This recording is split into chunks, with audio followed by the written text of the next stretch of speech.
Global.Media.com.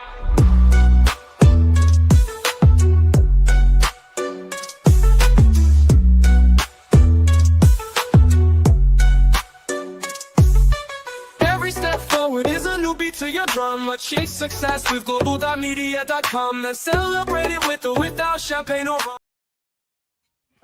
Hello. How are you doing, Hello, Paulette? hello. I'm fine, thank you. All the better for seeing you, sir. Yes, we're here again. Yes. Another fun episode of the Children's Anxieties Room. Yes. Of course, great topic, of course. Now let's leave that for a second. How's life going with you? How's your book Yeah, coming? good. We've It's coming? got good people coming. We've got lots of people coming. We've got lots of people who are both parents or people that are interested both from a perspective of a child but also from school or academics, because schools haven't all gone back. So we've got some teachers coming. We've got all kinds of people coming, which I love. A real eclectic mix. Hopefully they'll join the stage or the studio and come and share with us. Now, the link is always in the comments on the events page.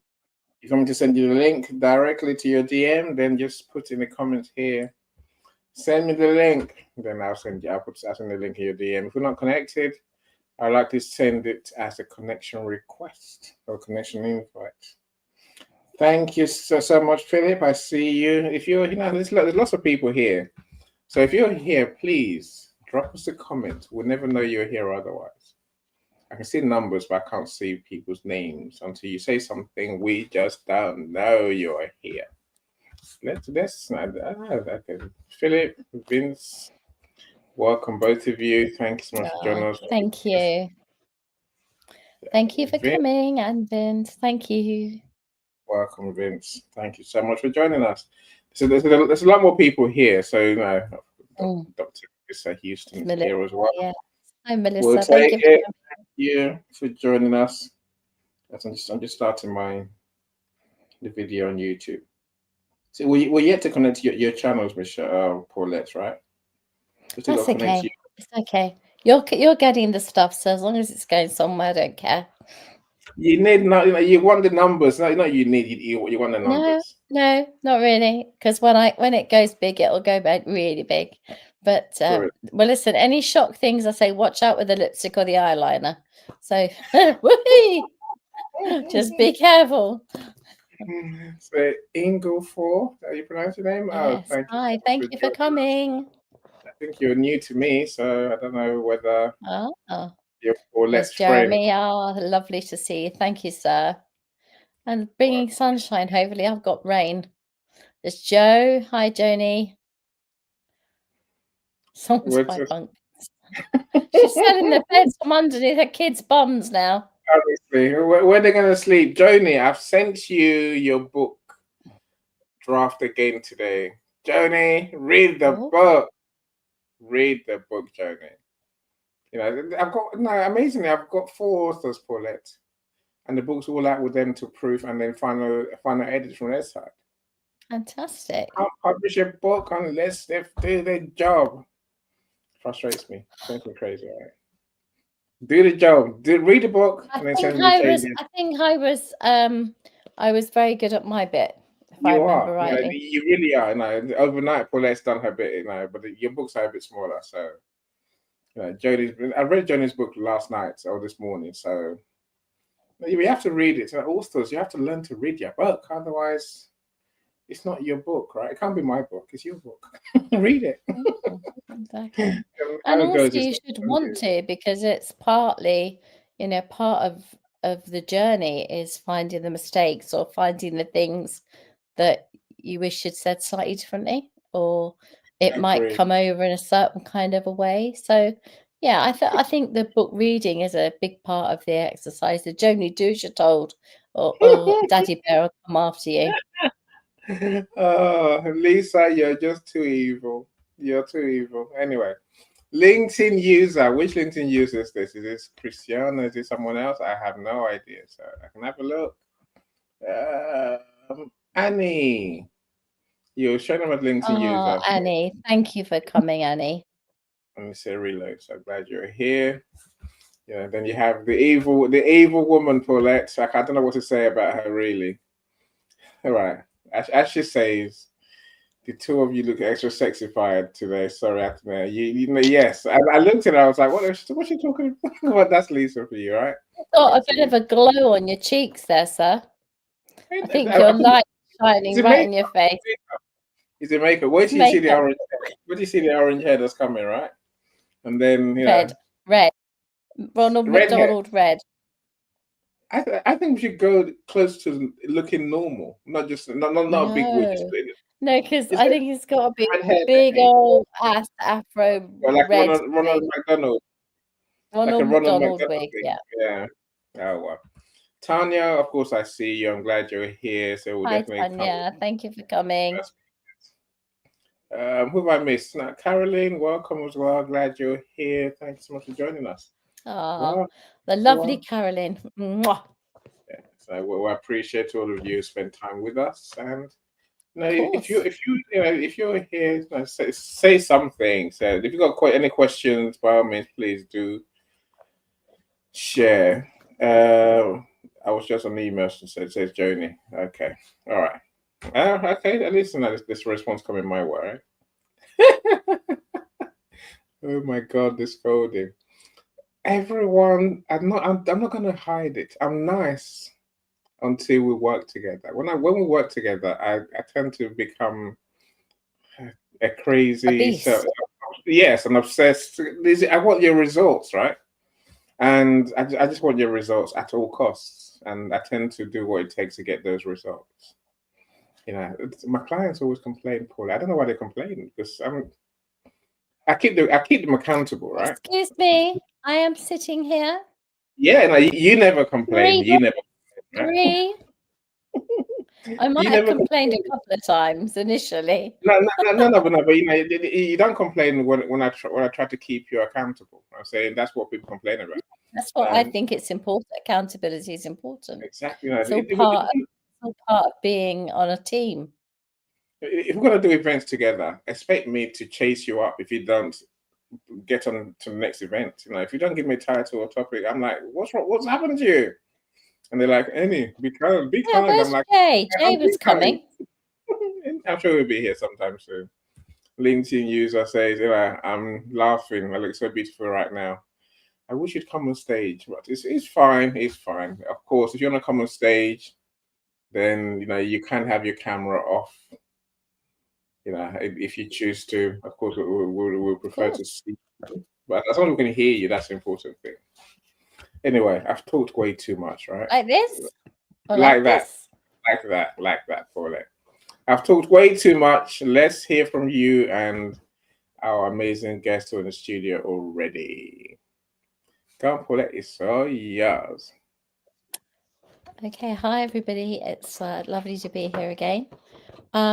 Today's topic, it's interesting. I was in a room with Amaka, Dr. Amaka now, talking about imposter syndrome and how do you get over it as an adult. And it got me thinking that the topic for children is equally as important and something that perhaps we don't really think about. And so when I started reading the books, as I always do, it became very clear that imposter syndrome is massive for kids, massive. And for me, I understood it as comparison. And we always say, oh, comparison's a thief of joy. We know that, but it wasn't about that. It's about children are mean, right? Adults can be mean, but they can be mean in different ways. People can say things, people can do things, and they can make your life uncomfortable, but you're grown up, you've dealt with various things in your life. Hopefully you've got some resilience to that, so you know how to better handle it. But when you're a child, that's a very different situation. And so I've just got a few ideas about things that I'd like to run past you, and I'm happy for you to come and tell me a different way that you did it or a different idea for a scenario. But these are just a few that I picked out that I thought were relevant. So, for example, what actually is imposter syndrome in a child?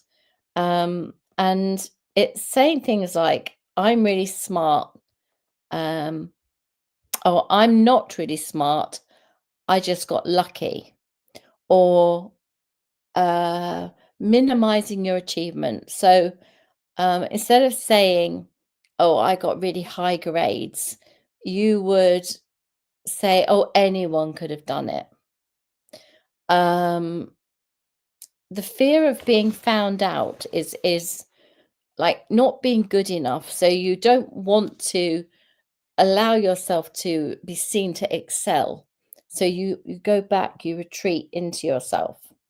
You could avoid challenges for fear of failure or being exposed. And how comparison fuels this is that children are naturally inclined to compare themselves to others in ways of understanding their identity. However, when comparison becomes constant and internalized, it can feel like low self-worth and imposter feelings. Sources of comparison can be things like, and when I say this, I know you're all gonna go, yep. Academic performance, grades, praises from teachers, extracurricular abilities, for example, being gifted in sports or music or the arts. Social media, increasing young children are influenced by this particular area. Sibling dynamics, peer relationships, and social status. Psychological roots, we would say, could be from a therapist or a child psychologist perspective, they would call perfectionism one of the roots. So many children with imposter tendencies are perfectionists. They set unrealistically high standards and then they feel like failures when they don't meet them. Attachment and validation. Children who grow up needing external validation from parents, teachers, peers may internalize that their worth is tied to performance and not actual value or inherent value, as it were. Cognitive distortions, for example, children may develop a all or nothing thinking. If it's not my best, it's a failure. I'm going to give you an example of that in a moment. Therapists often work to try and reframe those distortions to try and make children understand that their best is good enough. And we could all learn that one. Family and cultural expectations. There are a lot of particular cultures where academics are so highly thought of, it's more important than actually the child's welfare. And that's a very difficult scenario. Emotional and behavioral signs could be things like the anxiety around a performance or a test, a reluctance to try new things, shame after making a mistake, knocking over the hurdle when you were running or whatever, something that would seem unimportant but can really play on a child. They'll never want to do hurdles again. Inability to speak out in front of people. Public speaking is one of the biggest fears ever. Excessive self-criticism. Compliments are dismissed almost as you cause discomfort. So, if you try to say to somebody, that's really amazing, and they'd see that almost as uncomfortable. Therapeutic approaches would be a psychologist or a therapist probably would use CBT, the cognitive behavioral therapy. They would work through challenges like, I don't deserve this award, to reframing it. I didn't do as well, but you know what, I'm learning and I might do better next time. So it's about reframing that fear. The narrative therapy would be where I tend to live in, is the narrative therapy. CBT and I have a love-hate relationship, but the narrative therapy is where I tend to like to work with people whenever I did, was helping children to rewrite their story. So they tell themselves from the I'm not really smart to I worked hard and I learnt. And that is where the biggest learning comes, when a child can reframe something to the point where they're comfortable with the words. Mindfulness and self-compassion, huge, but we don't often learn that as a child. And you can do that with children by building up their self-awareness, helping them understand their emotions, reducing self-harsh judgment on themselves, right? Okay, so it wasn't great, but there's always another go. You're only 8, you're only 10, you're only 12. When you get to 40, we might have a problem. But right now, not an issue, right?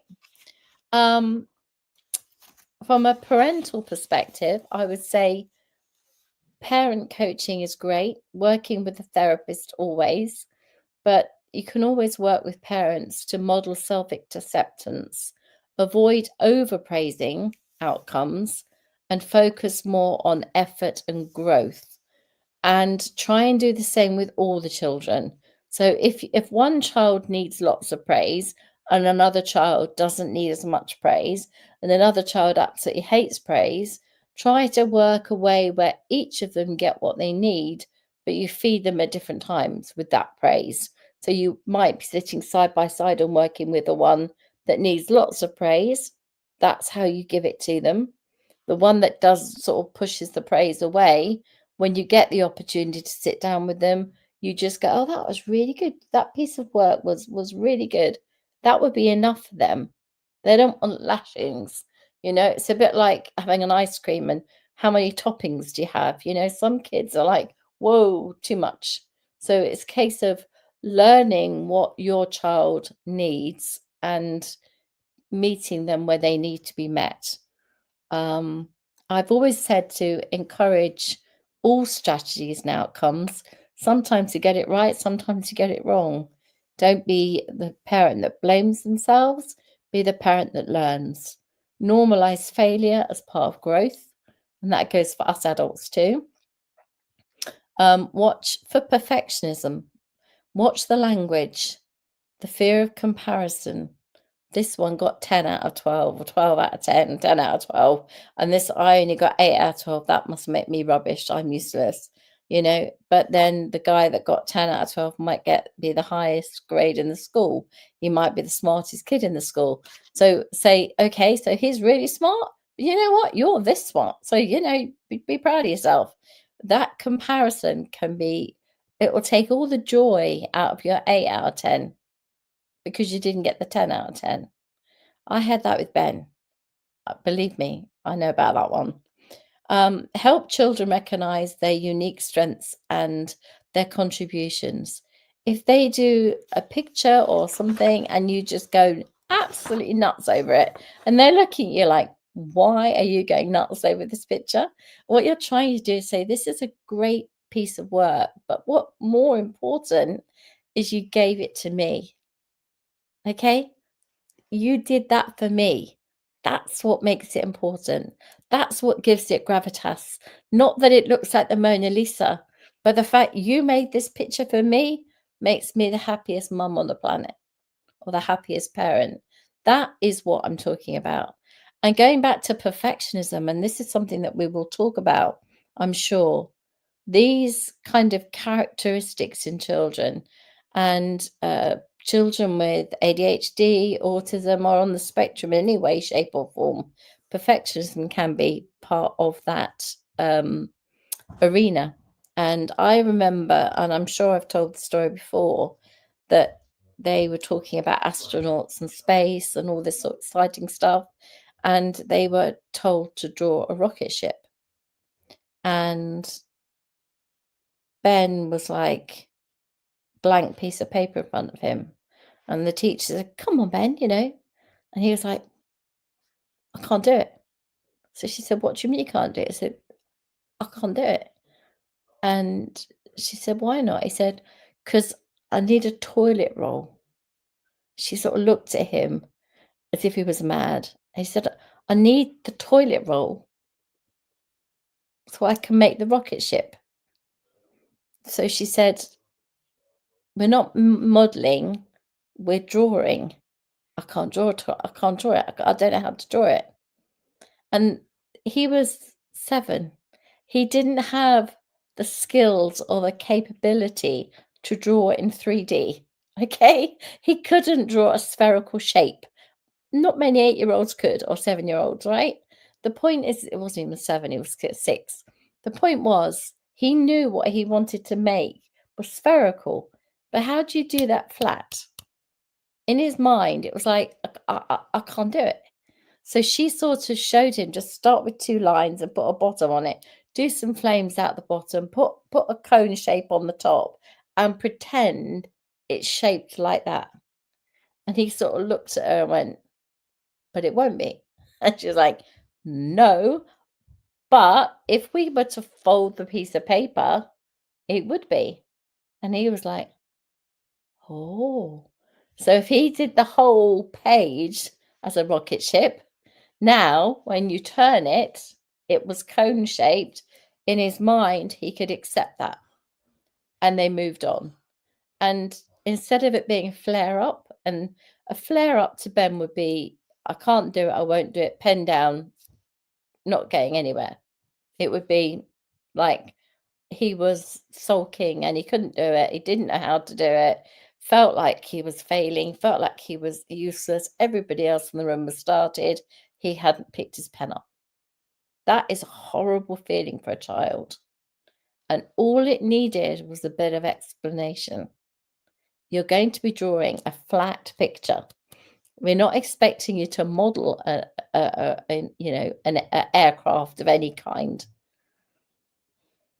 And it's one of those things where with any comparison, when a child is sitting next to a child doing an exam, for example, one child's sitting there and they're going through, ticking all their multiple choice questions.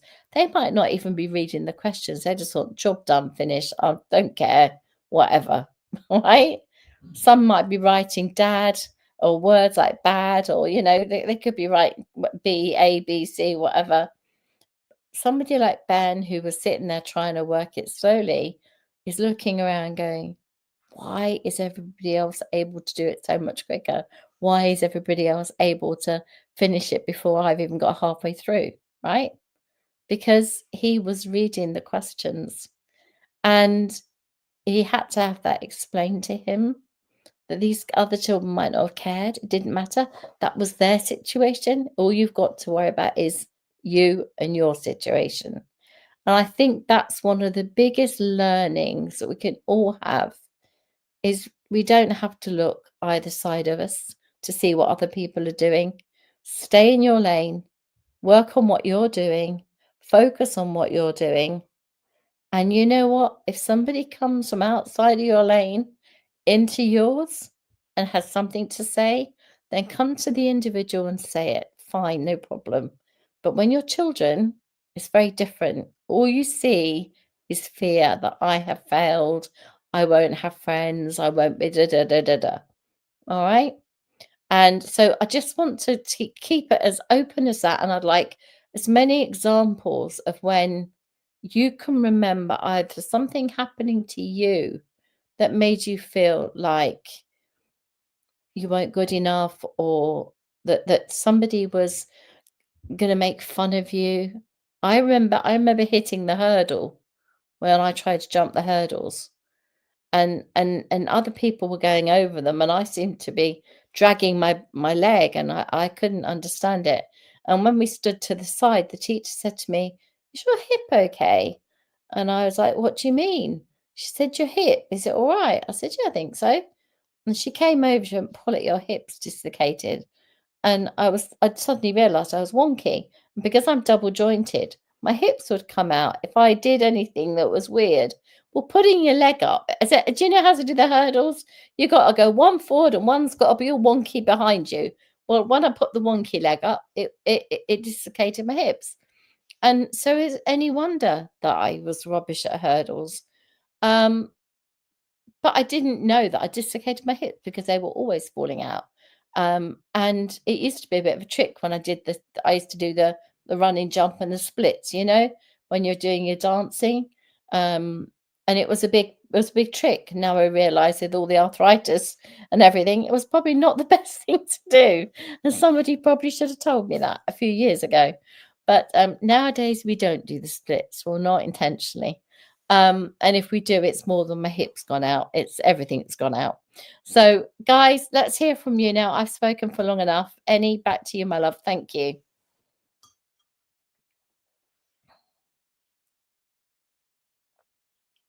I muted myself, so I'm trying to find my way back. We can listen to you talk all day, Paulette. So you carry on.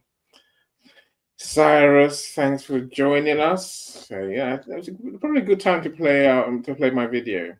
Cyrus and I, give me a second. And what's Caroline saying? Kids make fun of me all the time, name calling, pushing, making fun of my red hair.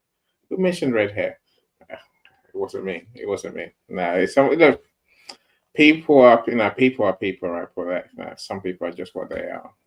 And yeah, it's not a cruel word. I think some people are just misguided, heartless. Call it what you like, right?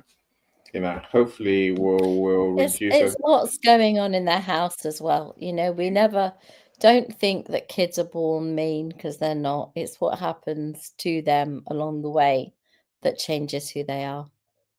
Doesn't make it right, Carolyn. And I'm sorry that it happened to you.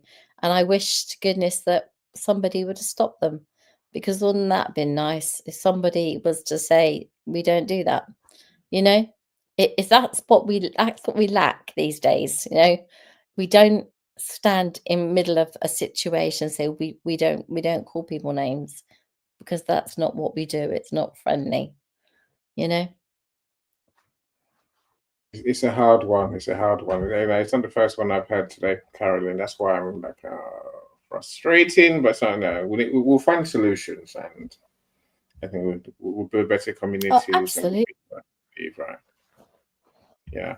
The comparison thing is a weird one, Paulette. So weird. I guess on a simple level, people think we need a yardstick to measure ourselves by, a benchmark, so to speak, a point to say how we're doing. That's true until you get to a certain age and realize it's not true. That's what happened with me anyway. We don't need a yardstick. We can just do our journey, our path, our process, and embrace that journey as long as it takes, as long as it takes. Where we get to is where we get to. We can't compare ourselves against with other people. We just can't compare. I just don't. I don't see the benefit. So a lot of people think is inevitable almost. We have to do something. No, we don't. No. And I think kids especially, Annie, when you notice a child suddenly becomes withdrawn, or there is a change in behavior, then don't ignore it, because there's a reason. There's always a reason. We just have to find out what it is, and it's not always easy. We have to become, a private investigator to try and establish what the reason is. But you can find it. And when you find the reason that a child is feeling the way it is, at that point you can say, right, okay, now I understand. Now we can work on it. And that's all you can ever do in talking on, or narrative therapy, as they like to call it. All you're doing is letting the child have their space to speak. Say to a child, here's your moment. You're here with me. What's the point of me doing all the talking? Right? I get paid to talk, but I also get paid to listen. And I used to say, wait, why am I talking? This is your moment. You need to be talking. And eventually you'd be surprised you couldn't shut them up, because once they broke the ice and they realized it was safe, it was like, they could have, they would not, and they would tell you everything they shouldn't tell you. Everything you didn't want them to tell you, they told you. But the point was, once you open that floodgate, you can't shut it again. But at least getting it out and saying to a child, you didn't fail. You did your best. Good enough, right? Good enough. And you know what? When you get to my age, ancient, that's what I used to say to them when I wasn't ancient then. I was, 10 years ago, I was young and whimsical. You were young. You were young. I was 10 years ago, I was young, yeah. I used to say, the thing that is important is your heart. If you're kind and decent and a nice person, that's worth more than A grades. I promise you. When you get older, no one asks you about your A grades. Nobody asks you about this, or this. All they care about is, are you a decent human being?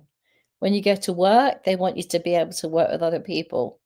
Do you have charisma, character? Are you able to talk to people? Are you able to get on with people? Oh, what about my A grades? And I don't worry about them. They're not really that important. Do you see? When you say that to a child, they look at you and they go, oh. I said, but don't tell your parents I told you that. Right? You've got to still do your best. But, your A grades, don't let it stress you out. And that's what I'd say about exam stress. Yeah, I think that you have to it's when we get older that we realize it's not that important. Like I say, it almost feels inevitable when we are younger to look at others and see where we rate, where we sort of how we measure up.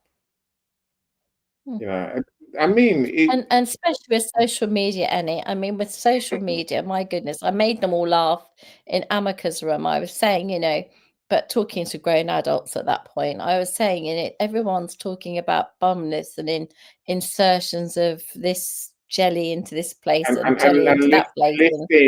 Lifting their bums. That's it, bum lifts, yeah.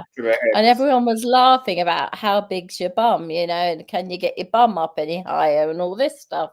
And I was saying, and then you find out a lot of them are dying, or they're having these operations in Turkey and God knows where else. And some of them are either coming back with sepsis or dying of sepsis. And, this is serious stuff. How big is your bum? How important is it that you live?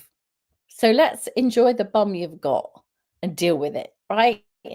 And that's the reality of where we need to get to.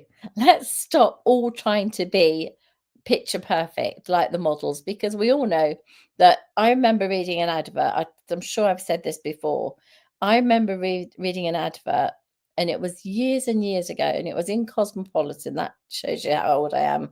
Magazine we used to have in the UK, and Cosmopolitan. This girl had eyelashes. They were like a moo cow. They were like, woo. And I was like, wow, I'm going to get me some of that. Woo. Right. And then at the very bottom line, it said, the model is wearing false eyelashes. I was like, well, that's cheating. How can you say you're selling this woo mascara and it says at the bottom they're wearing false eyelashes? You don't even need mascara if you got bloody false eyelashes on, right? I was like, what a cheat. Now I'm an adult. I read the little bit at the bottom. Who does, right? Who else is like me? Who else is that anal that they'd read the little bit at the very bottom, right? So people would be buying this and going, well, why can't I get the woo? What's wrong with me? My woo isn't good enough. My I can't get that. Not that you'd know about your woo and your eyelashes, any, but it's what I'm trying to say is we're comparing ourselves to the picture on Cosmo, and we can't because we've not got false eyelashes on, right? So that's an adult. Go back to a child And I'm talking about teenagers especially, who are looking at pictures of models that have been chiseled and they suckle their cheeks out with this, chiseling and all this stuff they do. And I've seen all these filters you can get now. I look good on some of these filters. I mean, I'm talking about really good. And I'm like, perhaps I'll put a filter on.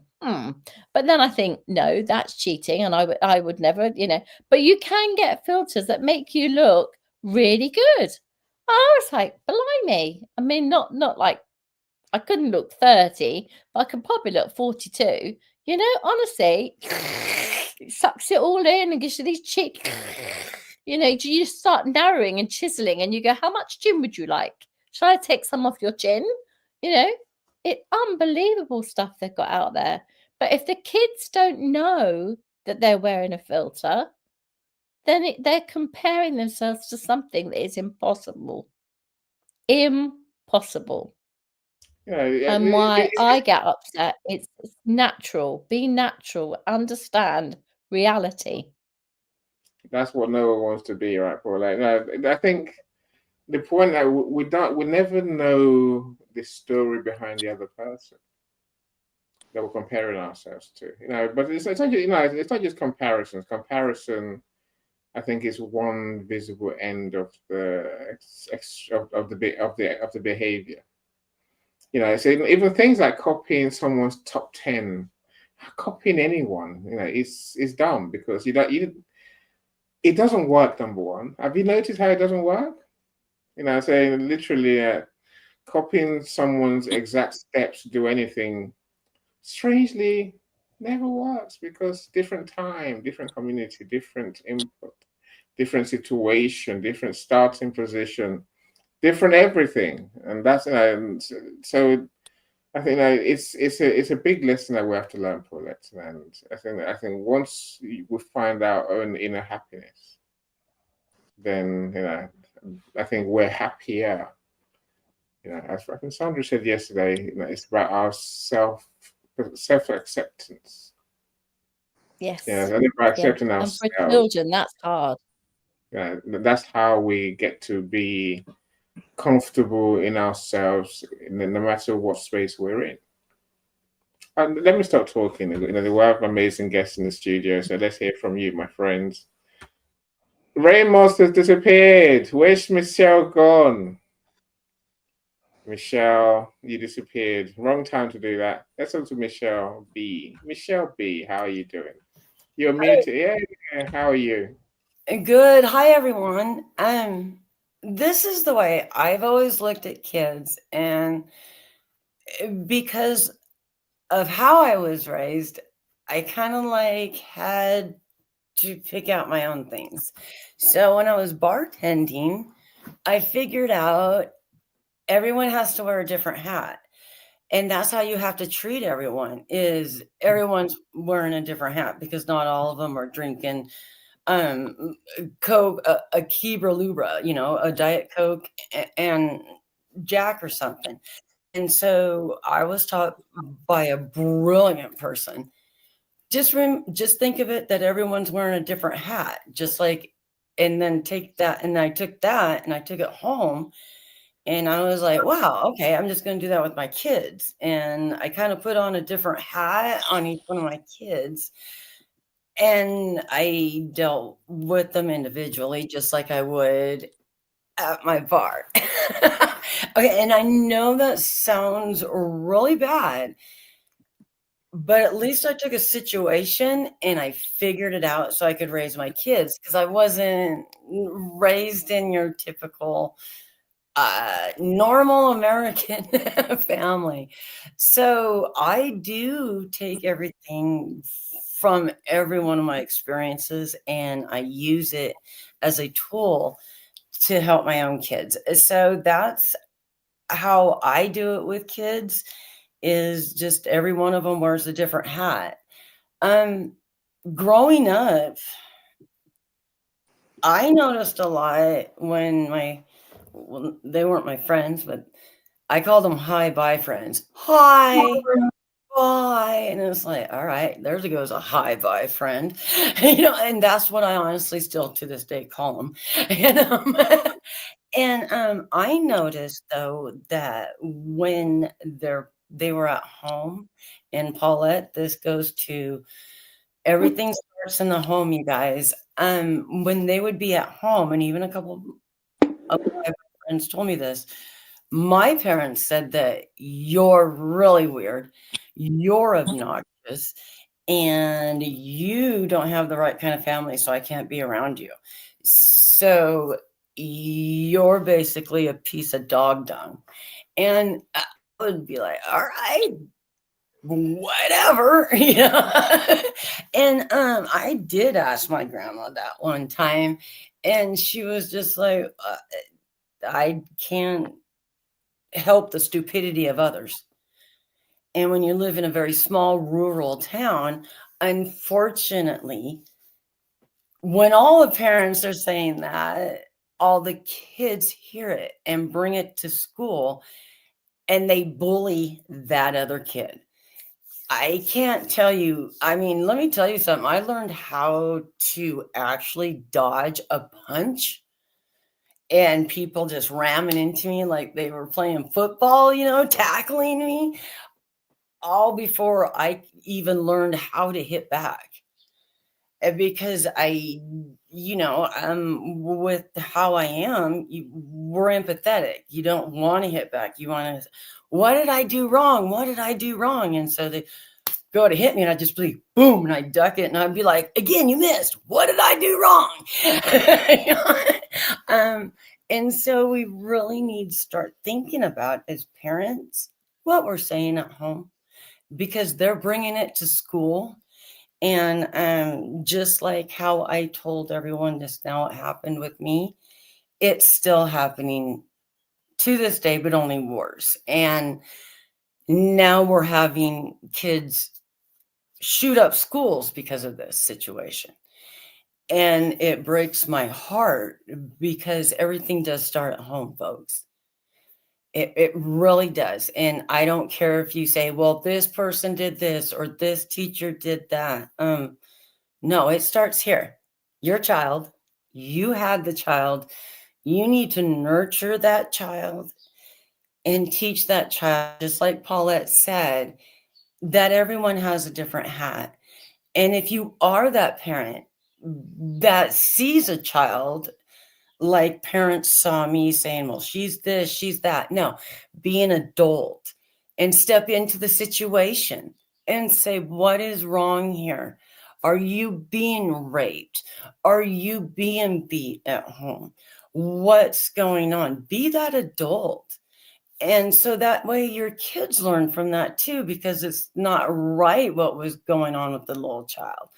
And I really do think we need to take responsibility of our own words, because our kids only hear it from us, or they hear it from TV, and it's our responsibility about what comes out of them.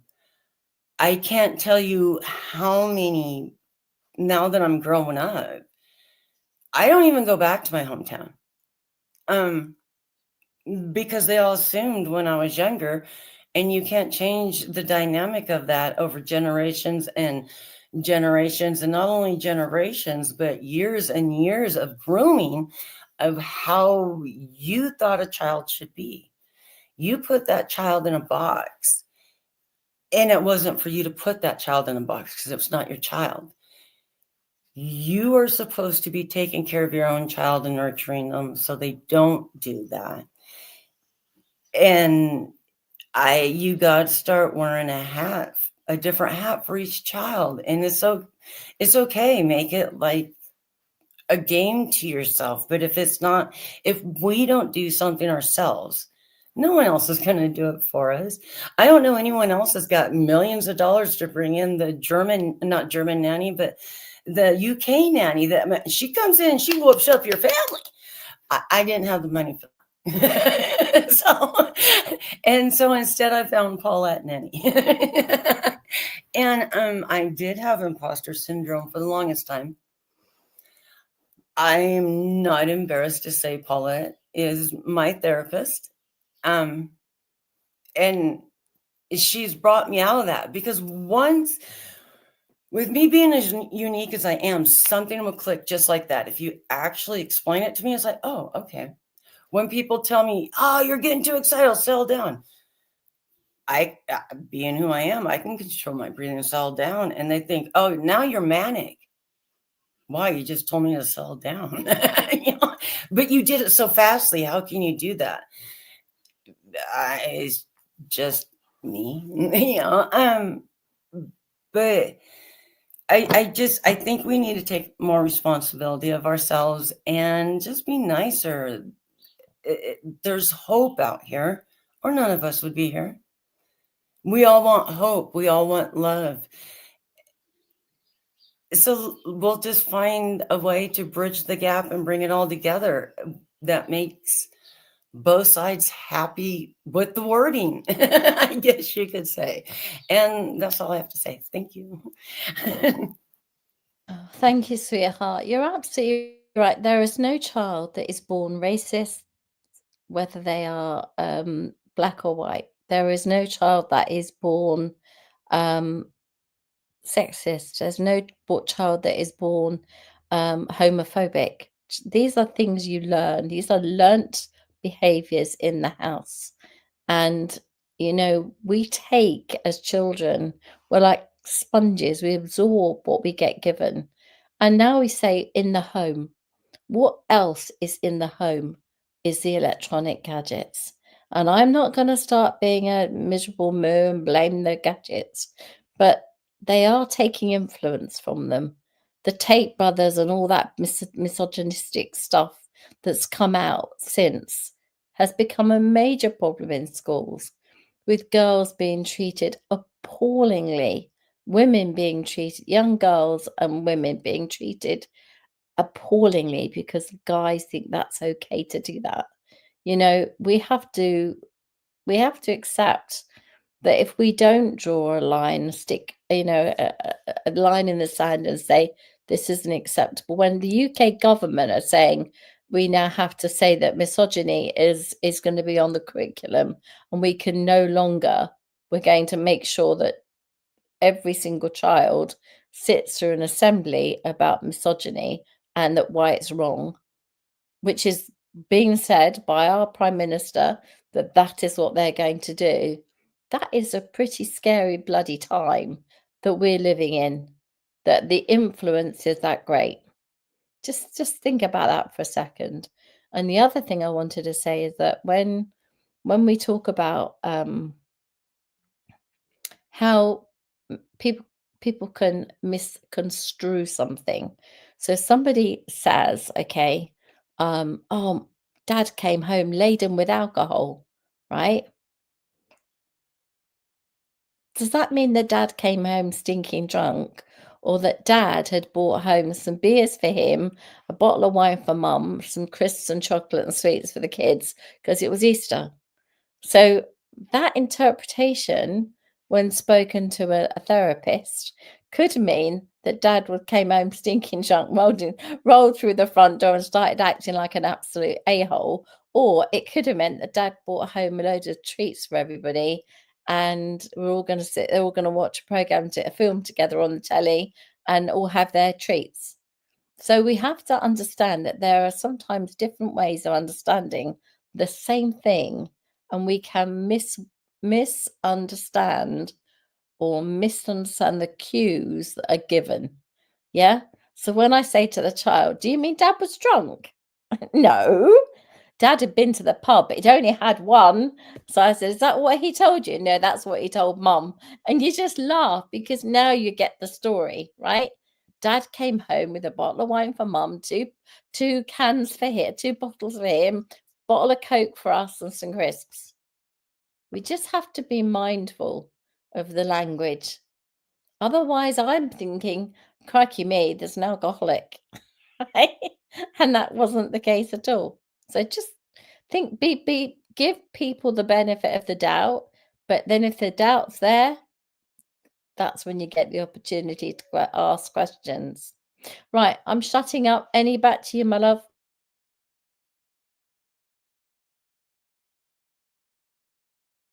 is relaxing, and it's always relaxing. Tanya, talk to us.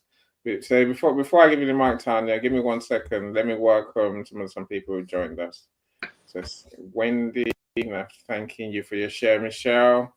My screen's doing funny things. Sandra, how you doing? How's your book reading going, Sandra? Hopefully it's going well. Sandra's book, I'm muting myself. It's going to be launched on the 8th of May. So do join us, please. And by this amazing book, I'm sure it'll be 99 cents, but we will confirm near the time. Nesh, welcome as well. Michael, we see you. Wendy, thank you for your great comments. And Coach, I see you as well.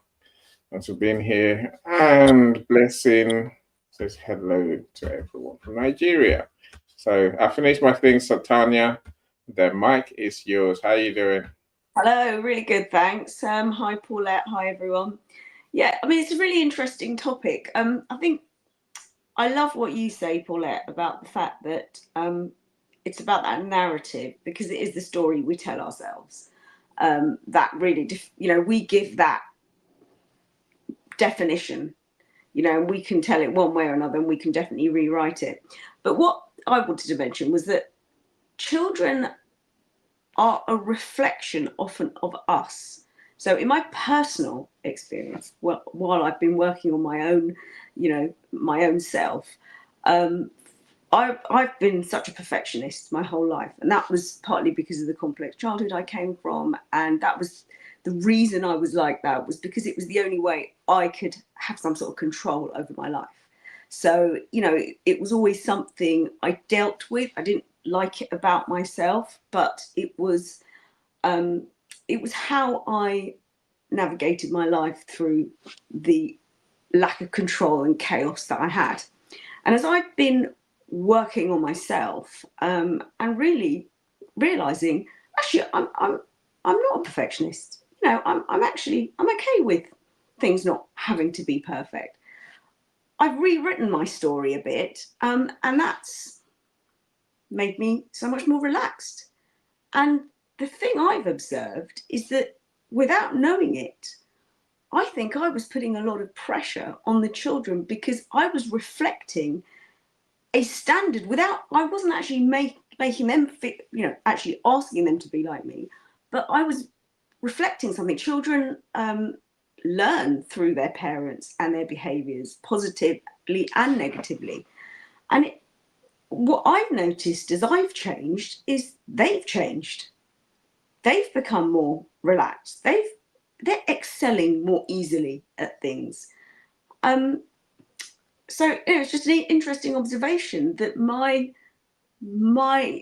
the way I was, just my behavior, the way I was in myself, was causing them pressure to be something that they're not, and not be themselves. And because ultimately, when you're a perfectionist, you're not actually being yourself. You're trying to be something that you're never going to achieve.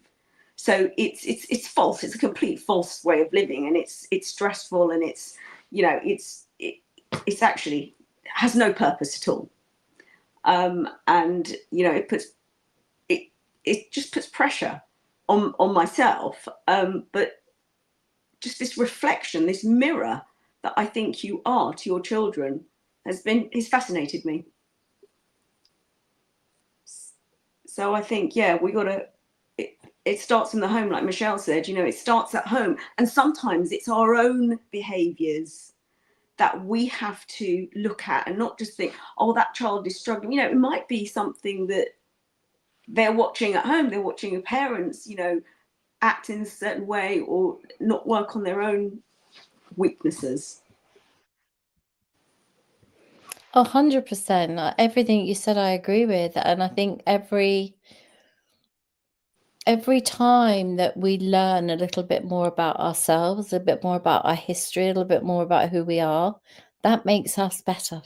It makes us stronger. That makes us more capable of being the person that we want to be for other people. And there are times when,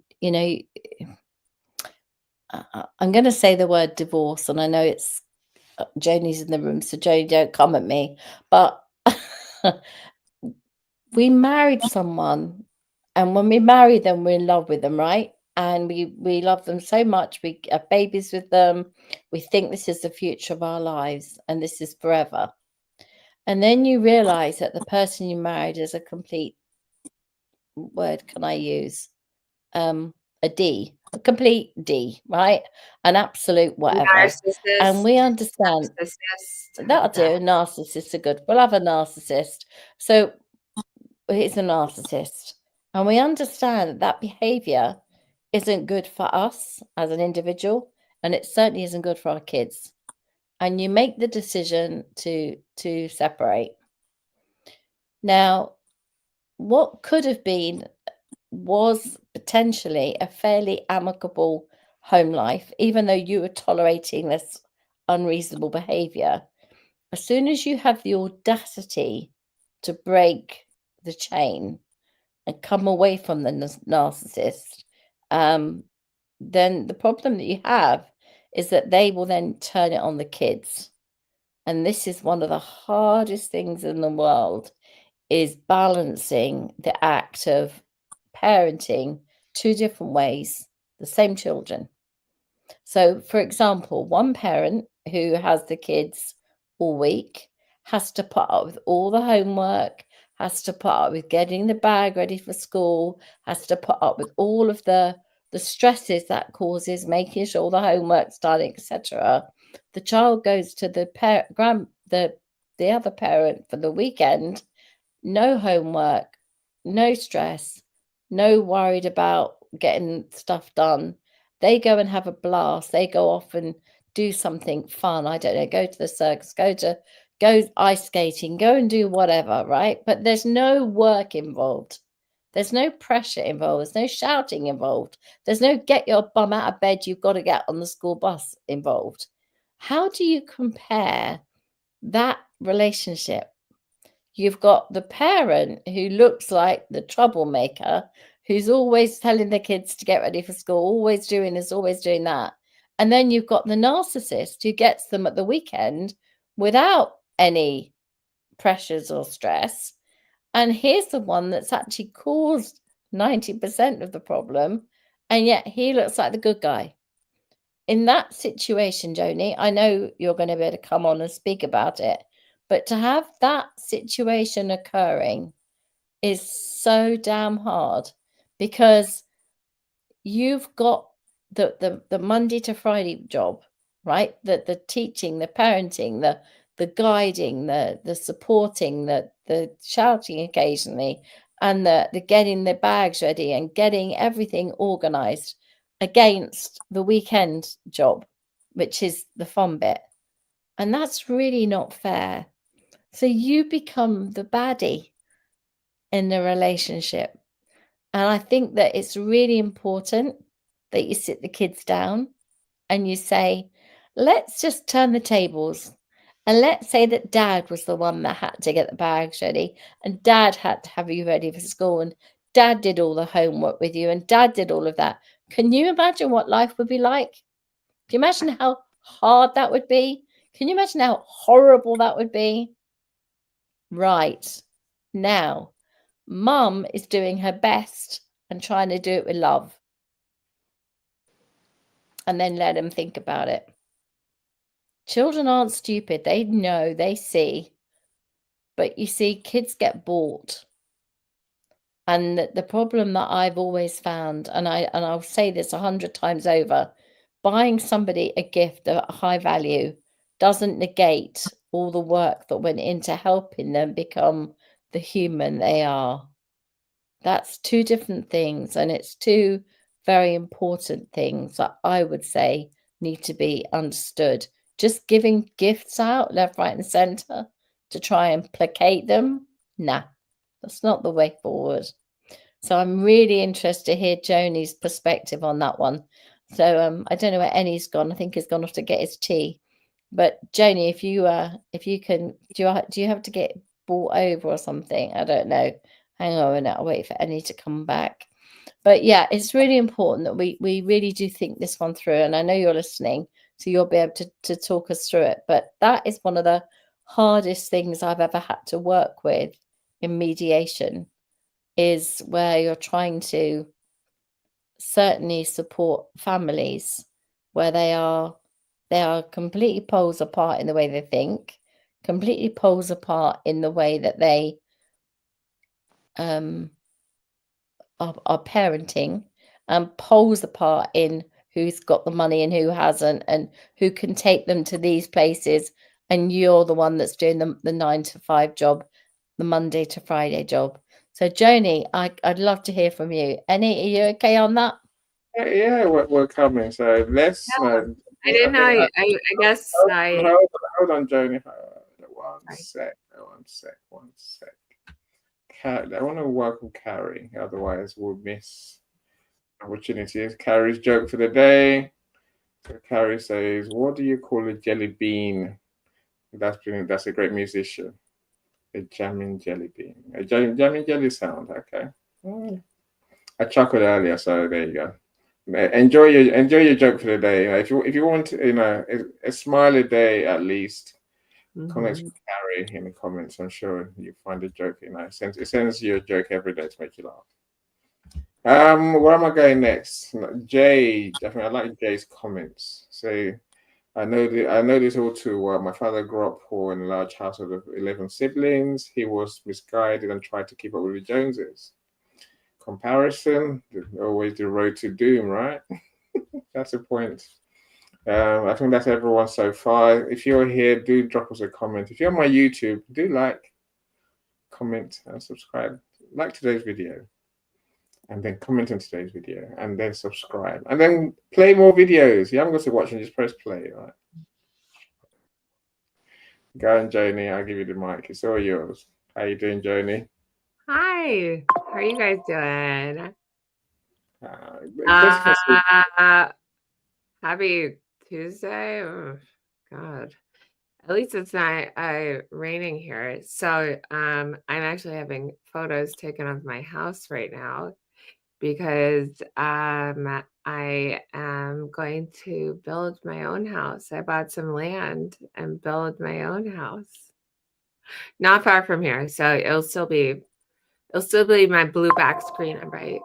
So you guys all got that. I think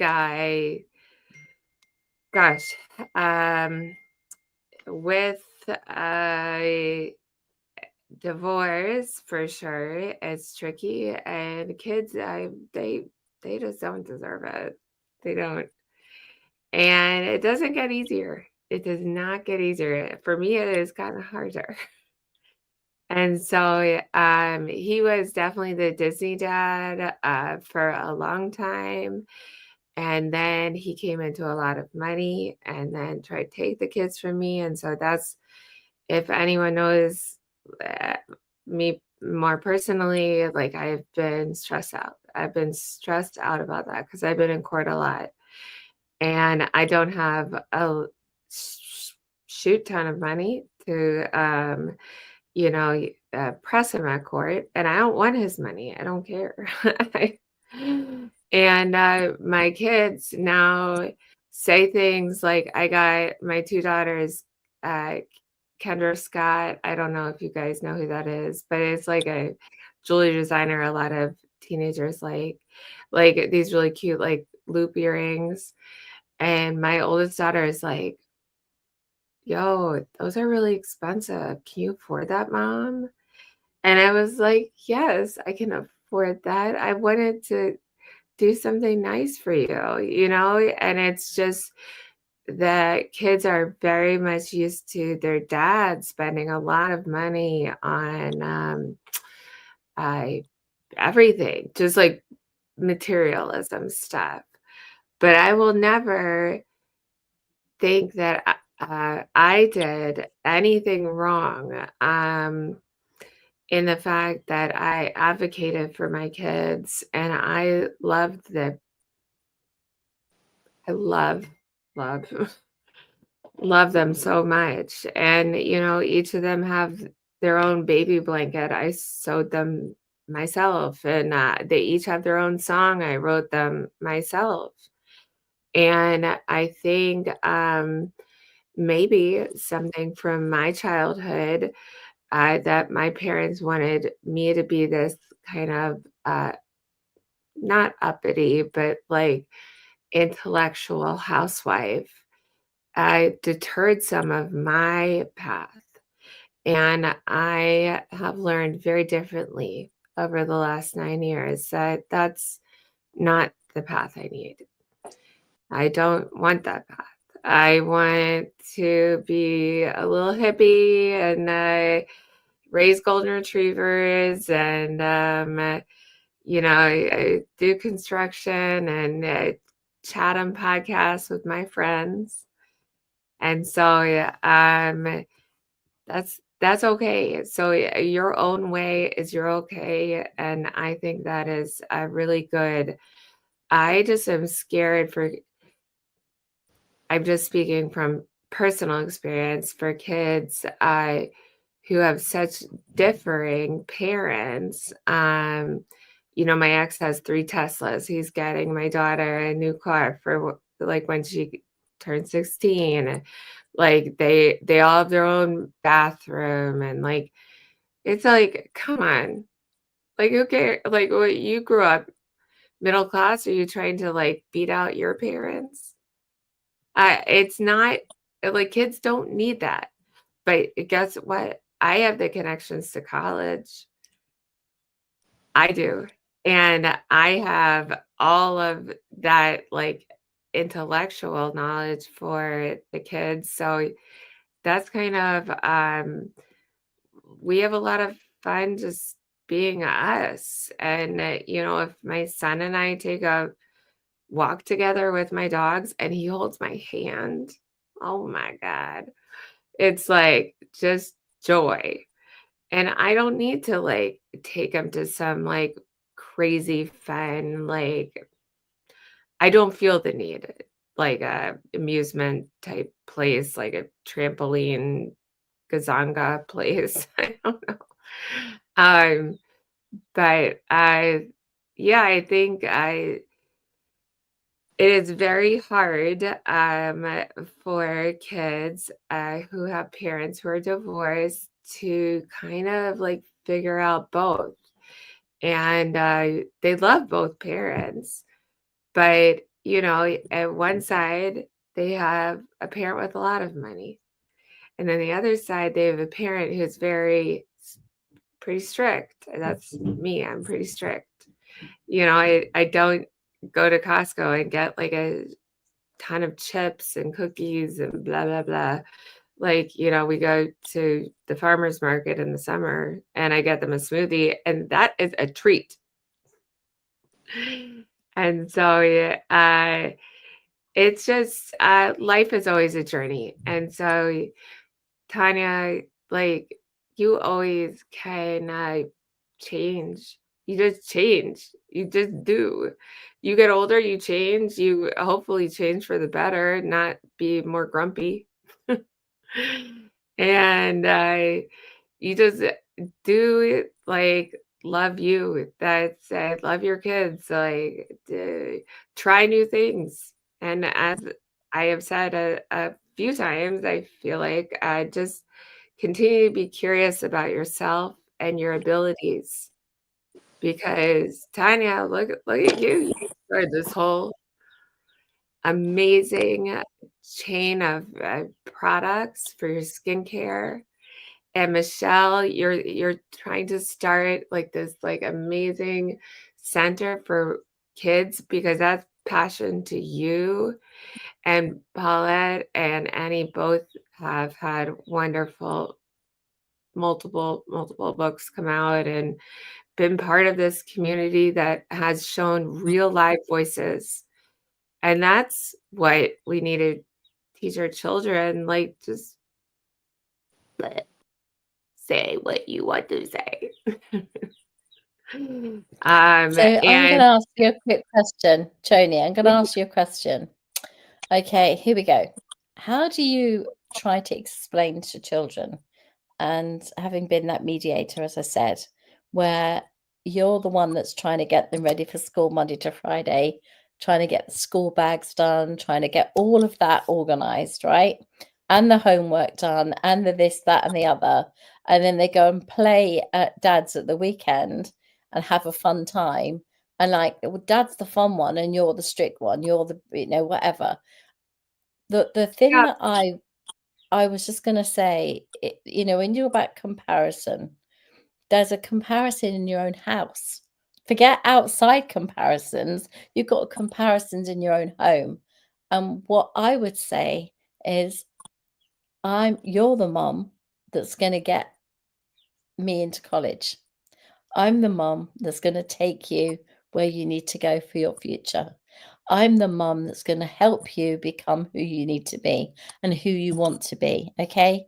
Dad can chuck money at it. Yes, I know that. But that isn't the answer. Money isn't always the answer. Money cannot buy you happiness. It can buy you Teslas, but it can't buy you happiness. Okay. And so for me, that's what I would say to them. If I had your children come to me, that's what I would say to them. I would say, you've got a mum who is loving you through the hardest part of the week. Yeah. What would you say? I think I honestly, I don't try to overwhelm my kids because they're kids with like emotions, even though sometimes like they definitely have seen me cry and stuff, but I try to be pretty straightforward in my expectations with them and not really delve into a lot of stuff with like dad and mom. And so I really hope that they'll see that I got them that interview at University of Pennsylvania and Berkeley. That's my oldest daughter. She's very smart as weird. And my daughter, she got into an amazing program at Cambridge. My middle daughter for comedy writing. My ex won't pay for it, even though it pays for everything else. So we'll see about that. And then my son, he's like a ball boy for like kind of minor league soccer teams. And I got them into all that. And they are such good kids and they are loved by me. They know they are loved by me no matter what happens in a family court or whatever. Like I put in the work. I named them all. Hell yeah, I did. But yeah, I think really like showing up and like, when my So son's I'm like, not gonna get into the detail and custody battles and whatever, but normally whenever there is a custody battle, there has to be there has to be a problem on one side, right? Is it okay to talk? Yeah, it's okay to talk. It's like I have the photographer. I'm just saying, photographers, yeah, go away, photographers. What I'm trying to say is that normally there's a reason for a custody battle, and it's not just being pig-headed or difficult or whatever. It's they try to find a reason when that's exactly what I was about to say. In this circumstance, it's I've got money, I want to buy my children, and that is the truth. And I would say to you, money doesn't buy love. Okay. And what you are doing is you are loving them in equal proportion, if not more, to the amount of money. So just keep that always in your mind. Okay. The comparison is okay. I really want you to. I want you to think about me nagging you and shouting at you. Comparison. Love in the bucket load. I hear your voice in my head a lot. That does not mean I'm schizophrenic, but I'm like, okay. But it's true, right? Doing good. And you're doing good. You are doing good. Like, sometimes like a box of spaghetti and like a glass jar, that's okay. That's okay for dinner. Cornflakes and some strawberries are okay for breakfast. Like you don't need to do everything. And you know, my old truck that I drive them around in, like, they love it. Well, not my oldest. My oldest is a little embarrassed about that, but you know. Is that the one you got the Honda for? Oh yeah, yeah. But she wants the Tesla her dad got her. So I was just like, okay. Like, this sweatshirt would embarrass her she's like, why are you so weird, Mom? Why are you wearing a Stranger Things sweatshirt? I'm like, okay, you know what? You're gonna have to dial it down. But they're kids, and they each have such unique personalities. All of our children have unique personalities, and you have to kind of hold to your own values. Yes, hold to your own values, and then you know, really treat them as individuals. Like, they're not a herd. You didn't just push out a herd of cattle. I think you're doing amazing. And like I said, for all of the Teslas, right, there's a pot of love, all right?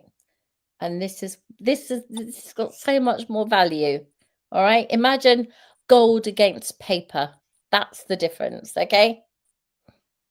Can I just say, in your head, Joni, that please do. you know, children, they're not stupid, okay? And the stuff you're doing is what builds relationships. It's the relationships that you build. You know, you have these children, you know, you don't really know who they are, and you get to know them as you grow up with them, and all those things you're doing, you're modeling great parenting. You know, the way you're feeding them, the way, you know, you're feeding them good food, not junk. You know, you're modeling being a fabulous parent, and a responsible parent. And even though they might have fun dad at the weekend, they're not silly. The relationship that you're building with them, the times when you're, you know, making sure they get up on time, they've got stuff ready, you know, you're building foundations in these children that are going to hold them in life. And you know what? That is what they're going to remember. They're seeing it already. It's all going in. They're processing it. Yeah, they might have fun, dad, at the weekend, but you know what's going to happen? When they need someone, they're going to want to turn to you because you put the work in for the relationship. Yeah. Thank you. They're building blocks. Can I just say something? Can I just say something? Johnny, you're doing supremely well. Money is commoditized. Money goes and comes. Life happens. You never forget who treated you well. Tanya, thank you, and Paulette. I mean, I really wish. Again, I always tell Eddie, I wish I had £1 million this evening. I'll just send 500,000 to Johnny, and I said 250 to Tanya and Paulette each. What she's just said is spot on. What builds a human being is more than cash. You can buy a home. Sorry, you can buy a house. It is emotional capital that turns it into a home. You can have a bed, but you may not be able to sleep. You can buy books for children, but you may not be able to buy insights. That's why there are a lot of rich, foolish people. I mean, David, can I just say, if you got that memory foam topper and you got really good quality sheets, you can sleep anywhere. But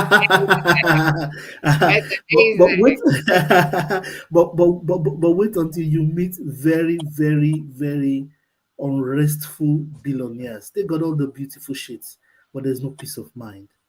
The human soul cannot be legislated. What you are doing as a mother, I miss my mom today. Why do I miss her? She just has a way. Even when she shouts at me, African mothers generally shout a lot, and you know, they are tougher. But despite the shouts, I prefer her being around. My dad is alive, and I love him too.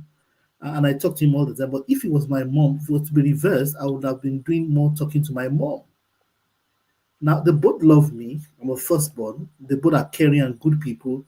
But the touch of a mother is far different. Don't ever for once think that your children, the intelligence of a child is very intuitive. There are children that never met their mother or fathers, and then 25 years later, they're asking the party who tried to they just ask you, excuse me, where's my dad or where's my mom? Didn't you do this to him or her? And then you're wondering, how did you know that? There's a lot of intuition going on, and the kindness of a soul to another soul cannot be reversed. If animals, dogs know you were kind to them, talk less of children. The cognition system is things that human beings recognize. The biological kingdom has internal circuits. Love is a transmitted virtue at a depth. Money and all of those ephemeral things will wear off eventually. And as they grow again in life, there are going to be times when they need down outright care. They're going to look at you. If all this relationship between them and their dad theoretically is a big car, big house, I support you with this, it will get to a time where real life happens. And I know who to go to when real life really, really happens. I know who's going to give me the counsel. So the bigger point that Paulette and Tanya made, I line up with that. I'll just add one more thought of mine. It's the hard way, the only way. We have to deal and teach our children these value systems so that they are going to be grounded when they meet materialism in town and they meet other worldviews in town. And our children, we are writing a letter to the future that we may not see. They are our letter. We are shaping the next generation. We're shaping the society of the future. And David, yes. Don't you think that? Okay, so technology is here to stay. So we can't help it. It's going to enhance their lives in some ways, and ruin it a little bit. But getting your kids to read a book and go outside, I don't care how old they are, and be respectful to their elders is so important to me. Absolutely. And that is something that I think that all children should be taught. It's absolutely very important. Absolutely. And the child knows who imbibed those values and who helped them capitalize on those virtues. So those things are far more important than anything else. I mean, the confidence to write was given to me by my mom and my late grandfather. And I don't forget it. And maybe if there's any regret I had today is that they are not around to see me launch the book or any of those days, how both of them will have felt. I just console myself that they are in heaven. But the bigger point is that those virtues are far more important. Even comparison. When a child comes and says, Mom or Dad, my shoe is not as good as Paulette's shoe in school, how do we respond? What do we tell them? Things like you mentioned, hate and racism the other time, all of those things are taught. The environment teaches us, and we, the adults, must frame society. We must, otherwise, the way things are going now, if we all keep going on materialism, the time is going to come where people are going to think it's okay to sell another human being, that it's okay to trample on people because you are richer. And the foundations upon which civil society is based anyway is morality and just and right thinking, at least at the basic level. Beyond a certain level, we may get work, but at the basic level, we cannot outsource these things. And well done, Joanne, you're doing a very good job. I add my vote to Paulette and Taya. Thank you. Yeah, so 100%. It's just like you also can't put down your kids for wanting to play video games with their friends or go on social media, because that's their generation. Normal. Yeah, that's normal. And so you also have to adapt to that. And that's what you do is you have a balance, Joni. A balance. Everything in balance. And when we were kids, our parents were going, don't watch TV. And that was the thing, that was our generation, So now we've got the social media thing. It's just the generation thing. I just wanted to add one more thing. Girl, I watched so much TV, it was nuts. I know every TV show out there. Exactly. We watch TV all the time, and they wanted us to go outside. I just want to add one more thing. We had a really interesting conversation with our son the other day, who said, so they went to a private primary school, and he said, oh my gosh, of course he's 17 now, going to be doing driving lessons and all that. So cars, that's all we talk about. He said, do you know what? For years and years and years, I thought a Range Rover was a really common, cheap car. And I was like, why? He said, because everyone had one at school. So he said, he thought, why on earth, that's a cheapo car. And anyway, it was just hilarious. So he, you know, they were at a private school, and then we were talking about, we were talking about really how he's observed how wealthy people live their life very differently to people that maybe don't have as much. And he said, and it's not a money thing, Mum. It's not a money thing. It's a standards thing. So it's a wealth mindset. So he was talking about a wealth mindset. He said, you don't have to have money to appear successful. It's the way you groom yourself. So it's not about having the latest fashion. It's about grooming. It's about keeping your car clean, your house really on point. And these are observations he's made. And he said, and he said, people that, so we talk about state school children, that they spend so much money on designer labels. And he said, that just never happens in a private school. It's like, you know, that was not a thing. No one really cared about what labels. You didn't know, no one had labels. It was like, and I said, well, yes, that's because you've got a different mindset. You're investing in different things. One, you're investing in an education. Two, you're investing in yourself. You eat well. You look after your body. You know, you spend money on things that are investments. And that's generally what, you know, there's a big divide. So what I'm trying to say to you, Joni, it's not a money thing. It's the way you're doing it. That's the thing. That is actually good. So don't ever think, you don't have to be wealthy to have a wealth mindset. You can have a foundation just like that right now with what you have. Clean your dirty feet. Just clean them. I don't need any Walmart feet walking around this house. All right? Yeah. And that's the thing that makes you feel good when you're, you know, when everything is run and ordered well, you have pride in the way you are. It's really not about the labels. It's really not about the money. It's the way I wanted a Jeep Wrangler like nobody's biz when I was 16, and no, did I get a card? No, I did not.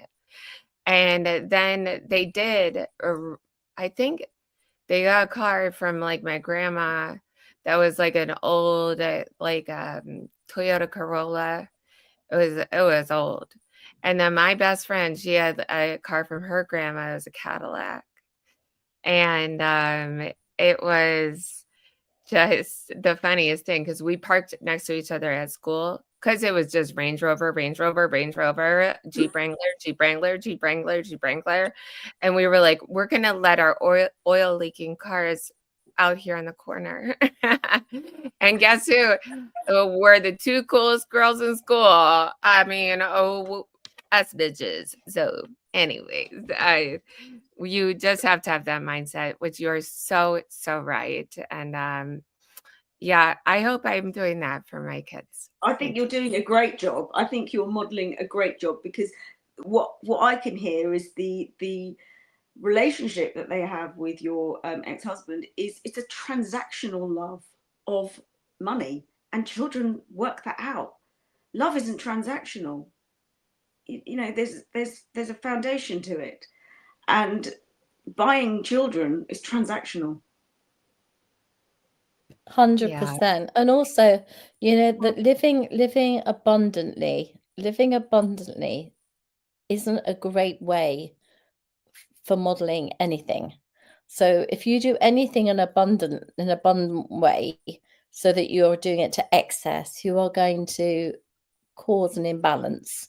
And that imbalance could be mentally, it could be physically, it could be a directional thing within the personality.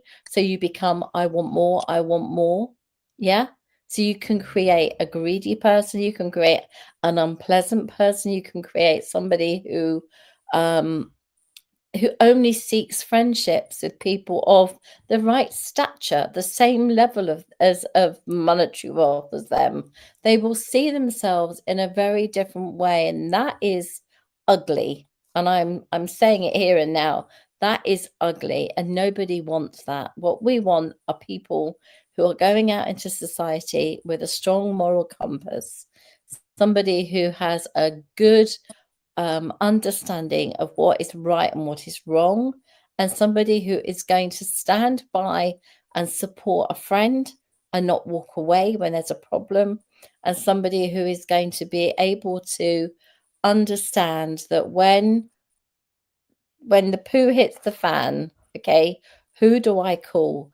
Who do I go to? Who's going to give me the advice I need?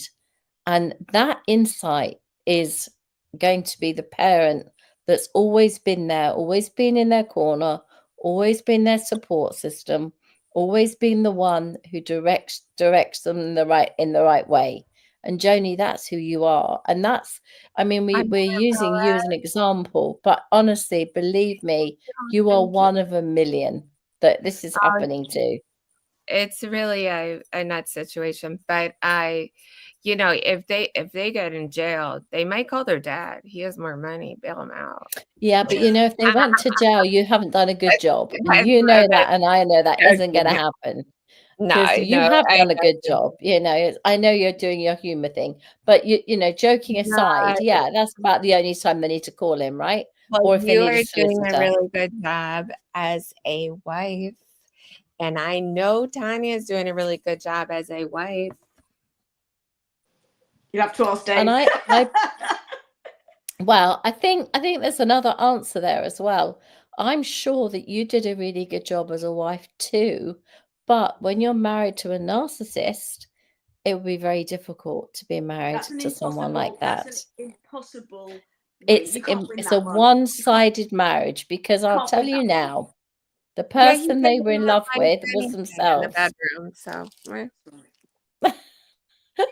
But in all seriousness, you wouldn't have enough mirrors in the house for him, because and he'd spend longer getting ready than you would, because that's the kind of characters we're talking about.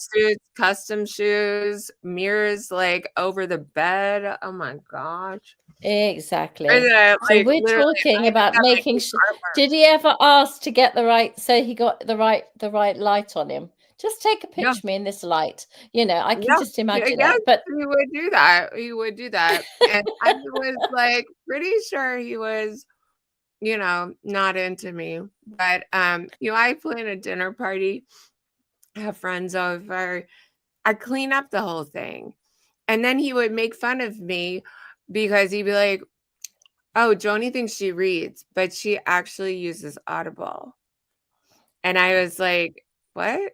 Why is that a thing? Why would you say that? Is it you trying to embarrass me that I don't read? Because you don't read."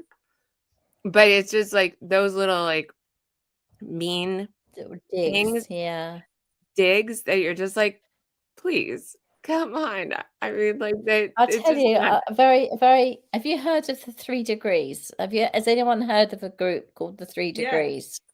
Right. Okay. So they were a bunch of amazing. I think there were the 3 black women, and they were just amazing singers. They had soulful voices, but they sung. The harmonies were amazing, and the 3 Degrees are amazing, amazing band. Anyway, I was at a dinner party, and there's a long story as to why I never went to university. And I had places to do law, I had places to do all kinds of things. But the course that I wanted to do was trade unionism law, which is a very unusual degree. But it was to do with mediation, and it was to do with the psychology. And because psychology was something I majored in and wanted to really focus on. And when they said, well, you can do straight law, and then after you finish your law degree, you could do. And I was like, no, I really wanted it. Anyway, then the argument started about which parent was going to help pay for the university fees. And it was like, okay, do you know what? Forget it. I'll make my own way, right? And the headmaster at the school had a friend who was looking for someone called a Girl Friday. So it's a person Friday now, we call them. But basically an assistant that can do everything and do anything and learn from scratch. And I started that job, and I was 17 because I did my A-levels a year early. I had great results. And yes, I could have gone to one of many universities, but life didn't work out the way that perhaps people might think. And I've subsequently gone and got qualifications that far exceed the degree now, but that is by the by. It was at the time, it was the big thing. Now, why do I mention it? It's because it's really interesting. We ran a dinner party, some friends of Charles, and I'd not met them, any of them before, except one couple. And this particular lady didn't really take to me, and I don't know what I did to upset her, but she didn't take to me. And I think it was because I'd stolen Charles, because her husband worked away in America probably 8 months of the year and would come home for like a long weekend here and there. So whenever there was events or anything else going on, or she wanted to go to the cinema or go out for Chinese, Charles was single. She used to sort of call him in to be the surrogate partner. Then I came along and he wasn't available. So I think that's what it all stems from. But the story is this. We were sitting around this huge dinner table with about 12 people, and they were all asking, they were talking about where they went to university and, what they'd done. And Charles went to Cambridge, right? So, that's quite a big deal. And he's a super smart lad. And the guy that his best friend, Harvey, he equally went because they lived together at university and they were good friends. And Sam is Harvey's wife. That's a girl who hated me because, as I said, I stole her mate. Well, this is the thing that was really weird, was we were sitting on the dinner table and she was and I don't even know how they wanted to get it on. Talk about comparison. She got it on the topic of how many degrees have you got and what degrees have you got and whatever. And then someone said to Sam, "Oh, how many degrees have you got, Sam?" And she said, "Oh, I've got 3 degrees," like that, you see. And then she said, "Paulette." And it was just that switch, that moment. It was like it had been planned somehow. "How many degrees have you got?" I said, "Well, what did you say you've got?" She said, "I've got 3 degrees." I said, "Yeah, I've got 3 degrees." I said, "I think I've got them on both CD and vinyl." And at that point, the room burst out laughing. The whole room cracked up with laughter. Her face was as puce red as you could imagine. She got up from the table, she walked off, and she went and was crying. I'd upset her. How had I upset her? When what she was trying to do was belittle me in every which way that was possible in front of 11 people who I'd never met before. 10 people I'd never met before.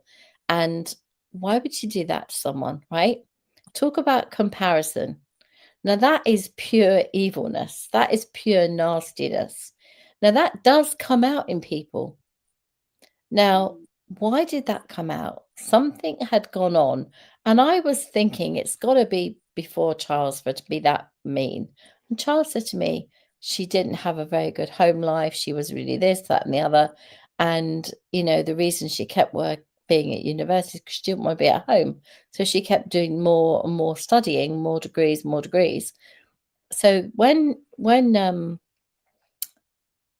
Sam went off, everyone expected Harvey, her husband, to follow, but he didn't. We all still sat on the table. After the laughter died down, she'd got up and was crying. He turned around and said, "You see this lady opposite us talking about me, the one that doesn't have a degree?" He said, "Just so you all know, she earns more than the rest of us around this table put together." So who's got the last laugh?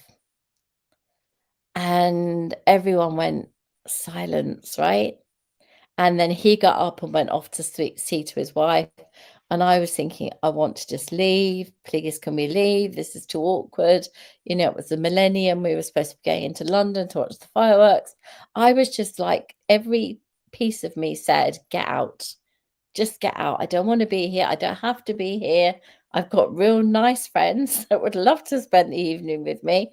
I don't have to be here with your friends because they're not nice people. And Charles was like, "I'm so sorry." I said, "I want to leave." He's like, "Well, we're going into London in like a few minutes. So just chill. We'll have our dessert. A dessert was coming. And then we were going to leave. And then I got up and went to the bathroom, and as I went to the bathroom, I saw Harvey and Sam going in the kitchen, and I thought, oh dear, dear. So I carried on into the cloakroom, went to the toilet, and then when I came out, I thought, I'm going to be really, really brave. And I went up and I banged on the door to the kitchen. It was open, ajar, but I just wanted to be polite, and I said, I'm really sorry if my joke was wrongly placed, but I felt attacked. And when I feel attacked, I come out with humor. It's one of my mechanisms for dealing with people like yourself. So I know you don't like me. Well, the feeling's mutual, but let's just get through this night, and then we never need to see each other again. How do you feel about that as a solution? And she looked at me and she said, I don't hate you. I said, well, you certainly don't like me, because you wouldn't have spoken to me like that in there for the laugh. And when it came back at you, you didn't like it. And she looked at me and she said, let's just get through the night. So I went back to the table, and Charles was like, do you want to leave? Do you want to? I said, no, it's fine. We'll get through it somehow. And literally, the minute we got into London off the train, we just went off. Oh, we lost them. Oh dear, whoopsies.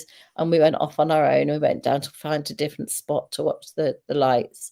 And the Millennium was a huge, big thing in London.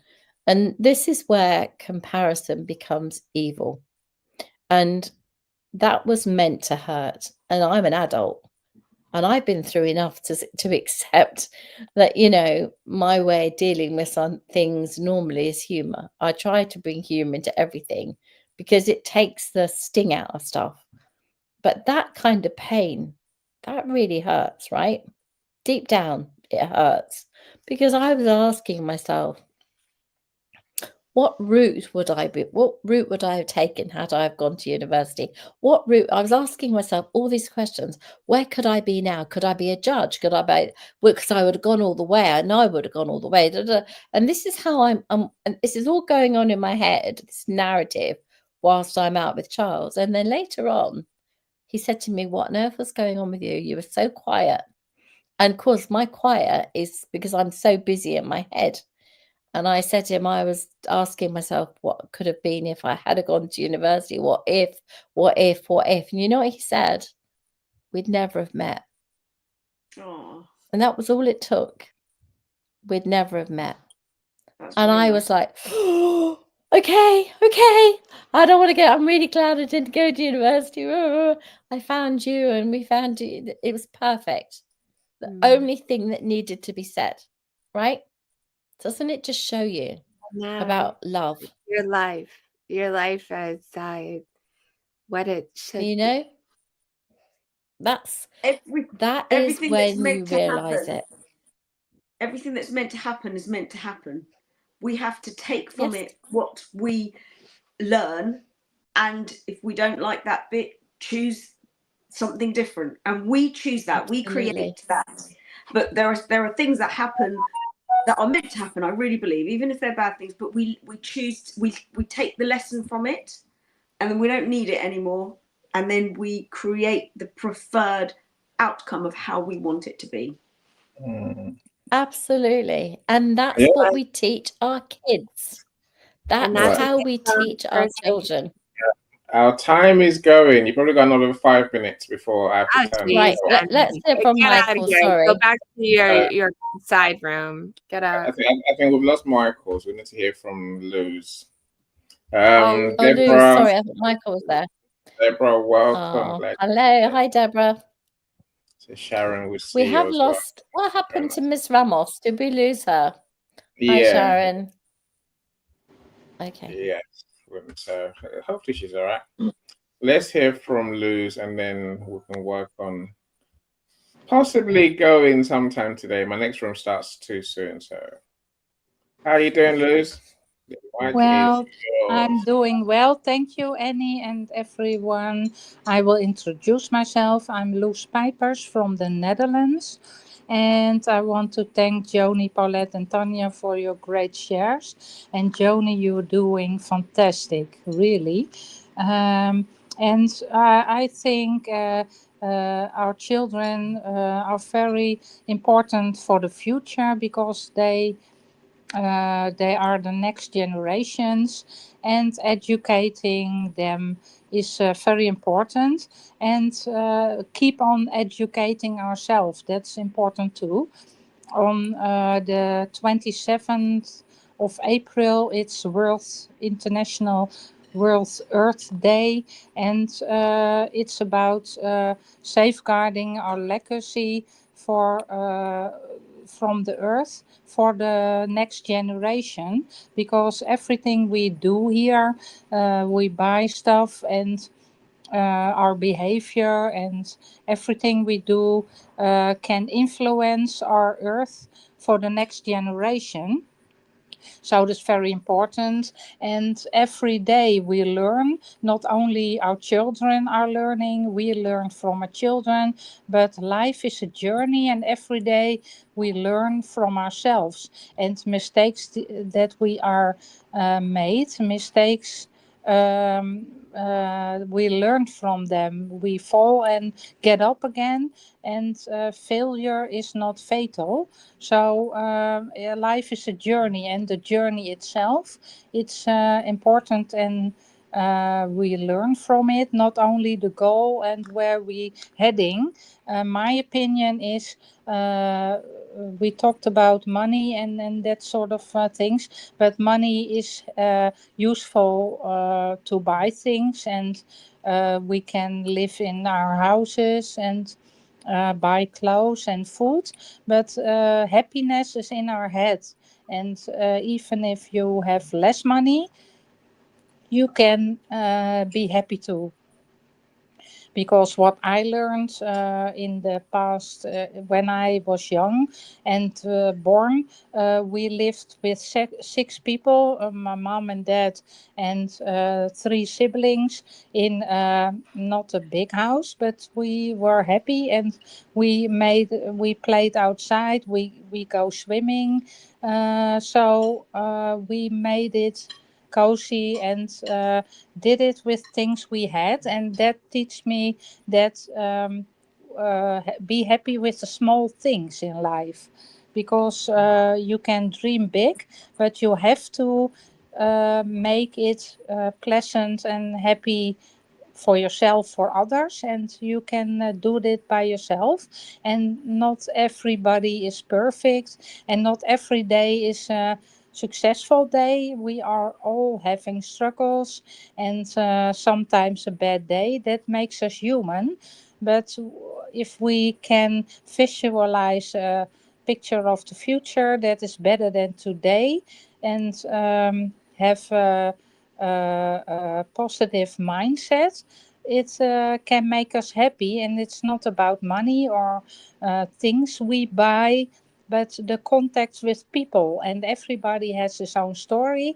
And I'm grateful to meet people, and I can have conversations with them and share positivity, learn from each other.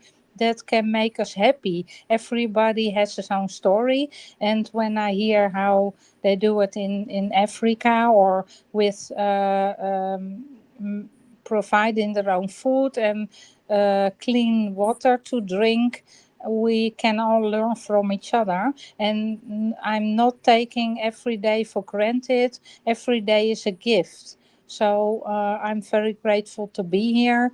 And my positive mindset is very important, because little things can make us happy. And when we look at things in a positive way, we can create happiness in our mind. I'm always positive and looking for opportunities and possibilities. And if we can give each other credit and make others greater than you are, you can all work together and join hands to do that. So thank you very much. Lou, That was is that beautifully said. guy? Oh, sorry. I just want to No, tell go on, Luz, Joe. girl, dogs can have a bad day too. I know this. dogs can also have a bad day. Yes. And they can feel really down and, just lick their bum a lot. It's not great. But I cut off 5 sprigs of this willow tree because I got a lot of water on the side of my yard, and let them kind of root in little cups under my grow light. And I am planting them all today for Earth Day. So yeah, Oh, wow. I didn't spend any money, but I am doing something. Yes, that's great. And watching our pets, dogs or cats, or makes us happy, because if you can see they are running in the yard or being happy, and dogs and pets love us unconditionally, I think, always, and that give happiness And also. didn't you tell me one time they a lot of people there have bunnies?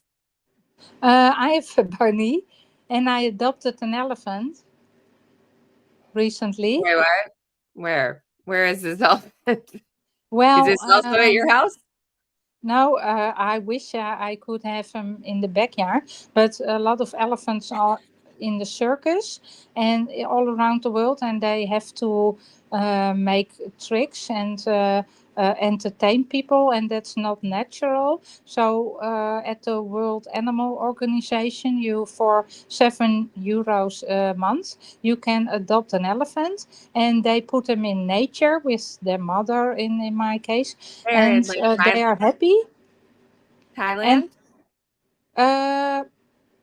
yes, in all the world, and they are in nature with the mother, and now they are happy. And they provide your elephant with food, and they don't have to be in the circus anymore. So I want to Well, they save took all the all animals. elephants out of the circus here in Yes, the States and out of zoos, so you can't see elephants.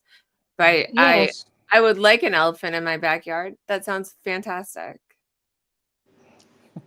And yeah. I'm We gonna have a look into this. tiger. You just send me the link. I know I'm being silly. All right, I'm gonna let. No, Oh, I wish Ben I has a could have them in the tiger. back. Yeah, Luz, Ben has a Yeah. tiger, and when he told Wow. somebody in school that he had a tiger, I was like, "No, you don't, darling. We just contribute towards a tiger's life. We just help a tiger." And it was Not like, like the "We Tiger don't have a King. tiger?" The Yeah, Tiger no, King. we don't really have a tiger. We just help a tiger live a better life, that's all. But they send you a little, when he got it was years ago, he just carry on. But it's just like a little tiger they sent you, and a picture of the tiger that is yours. And, Oh, I mean, wow. I think anything you can do to help animals in the wild is in a natural habitat is wonderful. And if we can, we should. Yes. And it's one of those things that instead of having birthday gifts, instead of having stuff like that, this was a gift that Ben was given. Somebody Oh, adopted a tiger for him. And I would suggest, and I really don't know if you feel or how you feel about this, but when you get the details about the elephant out, do a post about it, because this is how I'll do one about Ben's tiger, because I think it's that kind of stuff that is a regular contribution. If they get, I think we only pay, I think it's £5 or something a month. oh, yes. So, £5 is probably the similar sort of price. Or it might be more. Maybe 10, I don't know, but something like that. But it's a regular amount of money that goes into that animal trust. That means they can look after the animals in the right habitat, in the right way, and give them a good life. And that was a good gift. And I believe that those are the sort of gifts that children Yes. will really And value. you And can't that's change the important. whole world. You can't change the whole world on your own, but you can make a small change in your Make a environment. difference. Yeah. Absolutely. And that's a way of teaching children about making a difference. I might not have a Rolex watch, but I've got a tiger that I'm helping in the Yes. outbacks of wherever. What's more important right now, right? So, you know, put it to the child like that. I know which one the child would take. The tiger all day long. So, you know, to say you own a tiger. I still keep in touch with my pen pal from Vietnam from when I was in middle school. And well, that's exactly perfect. I mean, why don't we like get on that pen pal circuit? That's great. And Miles has a star named Mai. And sometimes if it's clear night, we use our little you know, what am I trying to say? Telescope. You know, telescope. Thank you. Oh, wow. And we look at it together, and it funds NASA projects. And so, you know, that's such a good idea. And I want to hear about the elephant and tiger, how they came to be and how they are right now. I want to see updated pictures. Oh, Joni, if you want, I can send you a video. As a thank me, they send me an update video from YouTube about the elephant. Now he's in the woods with his mother, and they are happy taking a mother bath and drinking water, can walk around. And if you see that video, well, my heart is overflowing with happiness. So I can, if you want, I can send you the video. Yes. By LinkedIn in your DM. Yeah, I'd love that. Or you can also put in the comments of this so other people. Oh, yes, I will. Yeah, that sounds lovely. That's a good thing to do. Yeah. I am very much back to the children thing. Back to the comparison back to the children. as well. But animals are our children too. That's a great way to show children, right? Love is by showing them how much you need to love the earth and what we need to do for the earth, just keep it as it is. So, you know, if you can try and find things like this, projects like these are so much more valuable than a new watch or a new pair of trainers. So, you know, just try and keep your mindset, keep the positivity, keep the mindset strong, and just try and expand the horizons of your kids and keep that comparison out as much as possible. On that note, Annie, I know you've got to go to another show. I know, Annie, please tell us which one it is, Annie, and we'll all be following you. Annie, don't you close your eyes, and do you remember like when you were a kid? Do you remember like those material gifts? No. You remember like those trips you went on with your family, or the like experiential stuff. It's so important. And so I know you came from the hard knocks, all right, bro? But like look at you now. You're doing well. Can I say something really quick, you guys? Of course. I love everything you guys are saying. Joe, you're a beautiful mom. You are. What is going on with your ex-husband, I apologize for. Here's the thing, folks. We really need to break the chains. The adults when I was older that used to make fun of me, this is how it comes down from generations to generation, folks. And I'm going to be real with you right here.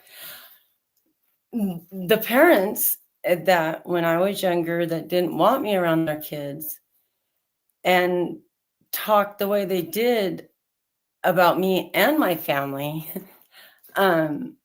around their kids are the same ones. These kids of theirs are the same ones that beat me senseless to where I am blind and deaf now.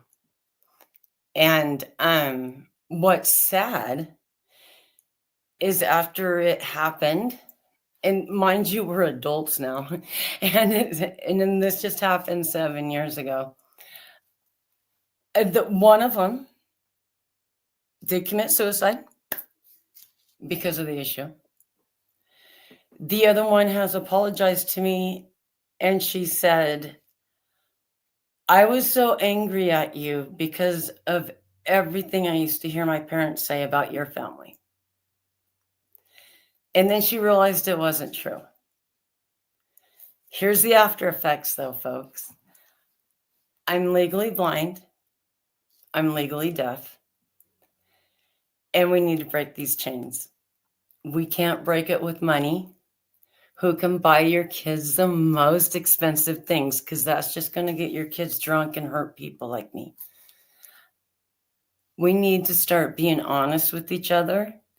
And you need to start being honest with your kids. And it's okay to be unique and different, but it's not okay to be jealous and to be afraid of the unknown. So you want to get rid of the unknown and get rid of that problem, because you know what? I don't go away. I'm still here. And not only that, I'm healing my TBI with my neuro team and my doctors and Paulette and Nenny. And I do feel these are great rooms we are doing, but we really need to break the chain, because it's really hard when your own kids see you get beat. Mind you, my daughter was there and saw me beat in the head with a rock. I don't remember any of this. We do have a great, huge bill I paid for going to the hospital.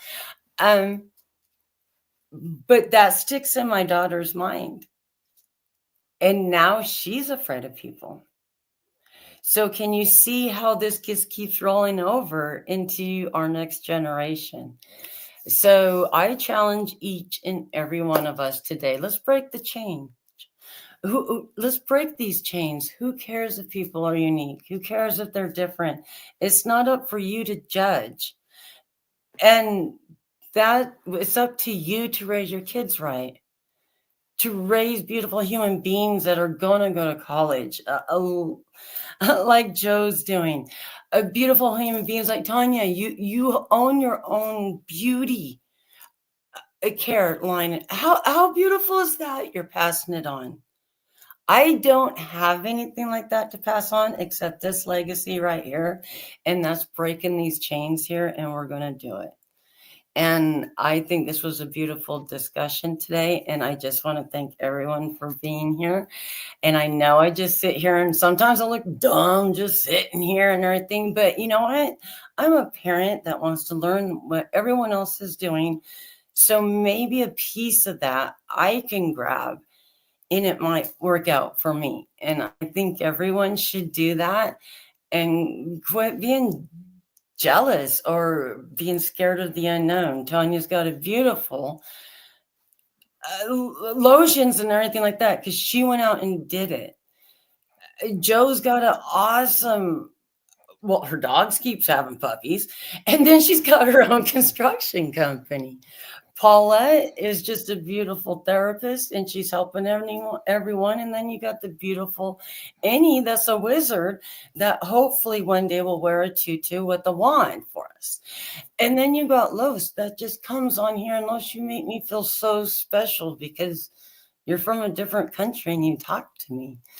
So maybe I can't get to all of you guys right away, and that's okay. But because of our own stupidity in life and us never breaking those chains, I have a very hard time with my laptop, my phone, and my TV to go to these different sizes because unfortunately, I've been beat in the head so bad 7 years ago, and it wasn't the first time. This is my 7th. For no reason. And I keep coming back. So let's start thinking about that, everybody. And let's We start have got to break the chains. Break Yeah. the chains. Stop We need the to- nastiness. Let's create Yes. wholesome, nice children. That's all we want. And Yes. that's all that everybody should want. right? And you don't have there to be should be no need for anything else. Yeah, you don't have to be rich to raise your kids. You've Oh, got no. to have true love. You've Heart. got to have patience, and you've got to realize they're not exactly like you, nor should they be. Your biggest goal in life is to make them better than you, succeed better than you, not be like you. That's asinine. You should not have had a child then. You should have just bought a doll. You know?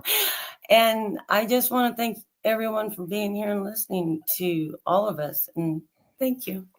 Right. Thank you. No, it's been a really good room, and I hope lots of people have taken some little snippet from it that will have been some value. And as always, these rooms start off one way. And oh gosh, Michael's just arrived back in the room.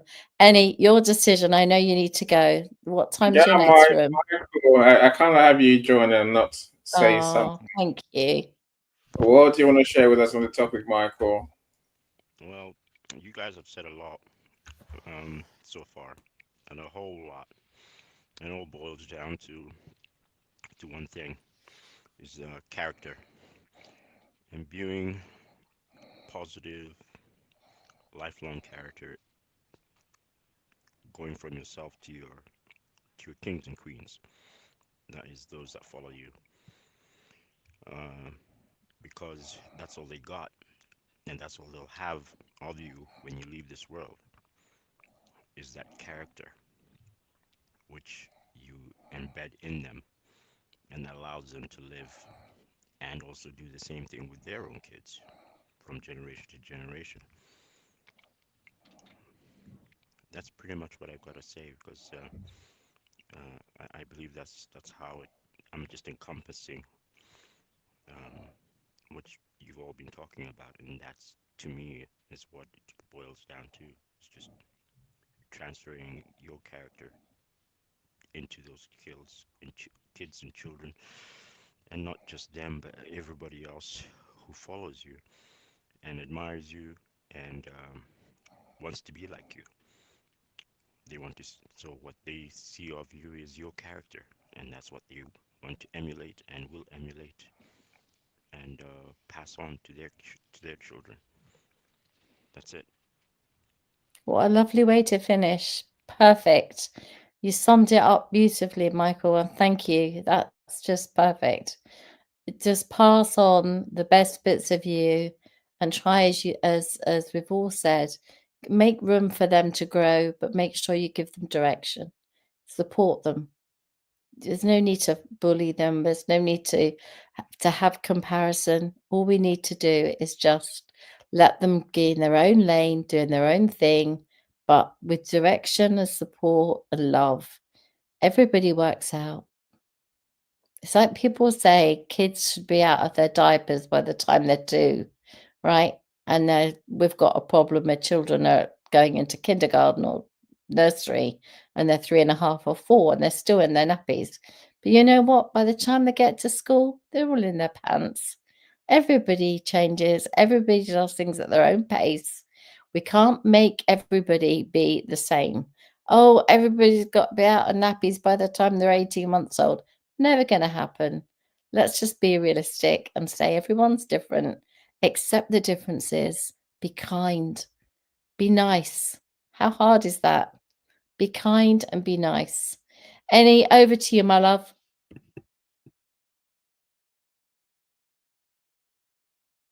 I'm conflicted. So my next room is the what if room, and we're talking about a different kind of mindset, the visionary mindset. What is it? Do we need it? How do we get it? So do join us for that conversation. It's one that's important to me. Of course it is. I'm going to send you all the link, so if you can join us, it'd be great. If you want to join the stage, you're welcome. Do come and share. Have you had the visionary? Can I have a wee first? Of course. Okay, and then I'll come.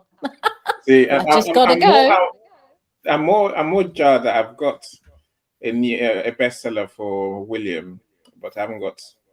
I can see the bestseller, but I haven't got the screenshot that I normally take on the hour. Anyway, let's forget about that. Let's play Paulette's video and then we can leave on that, my friends. Do enjoy your day. Join us again in 2 weeks' time. Next week is the Michelle's Let's Talk Neurodivergence, and also Mental Wellness Room on Monday, and the Michelle's Room on Tuesday, followed by Lisa's Room on Tuesday as well. So Paulette's a busy lady. Anyway, enjoy, my friends. If you haven't bought Jack and Walter's book series yet, please go and buy one, or two, or three, or four. Anyway, Paulette, I'll let you go. Bye, everyone. Bye, everyone. Bye, everyone.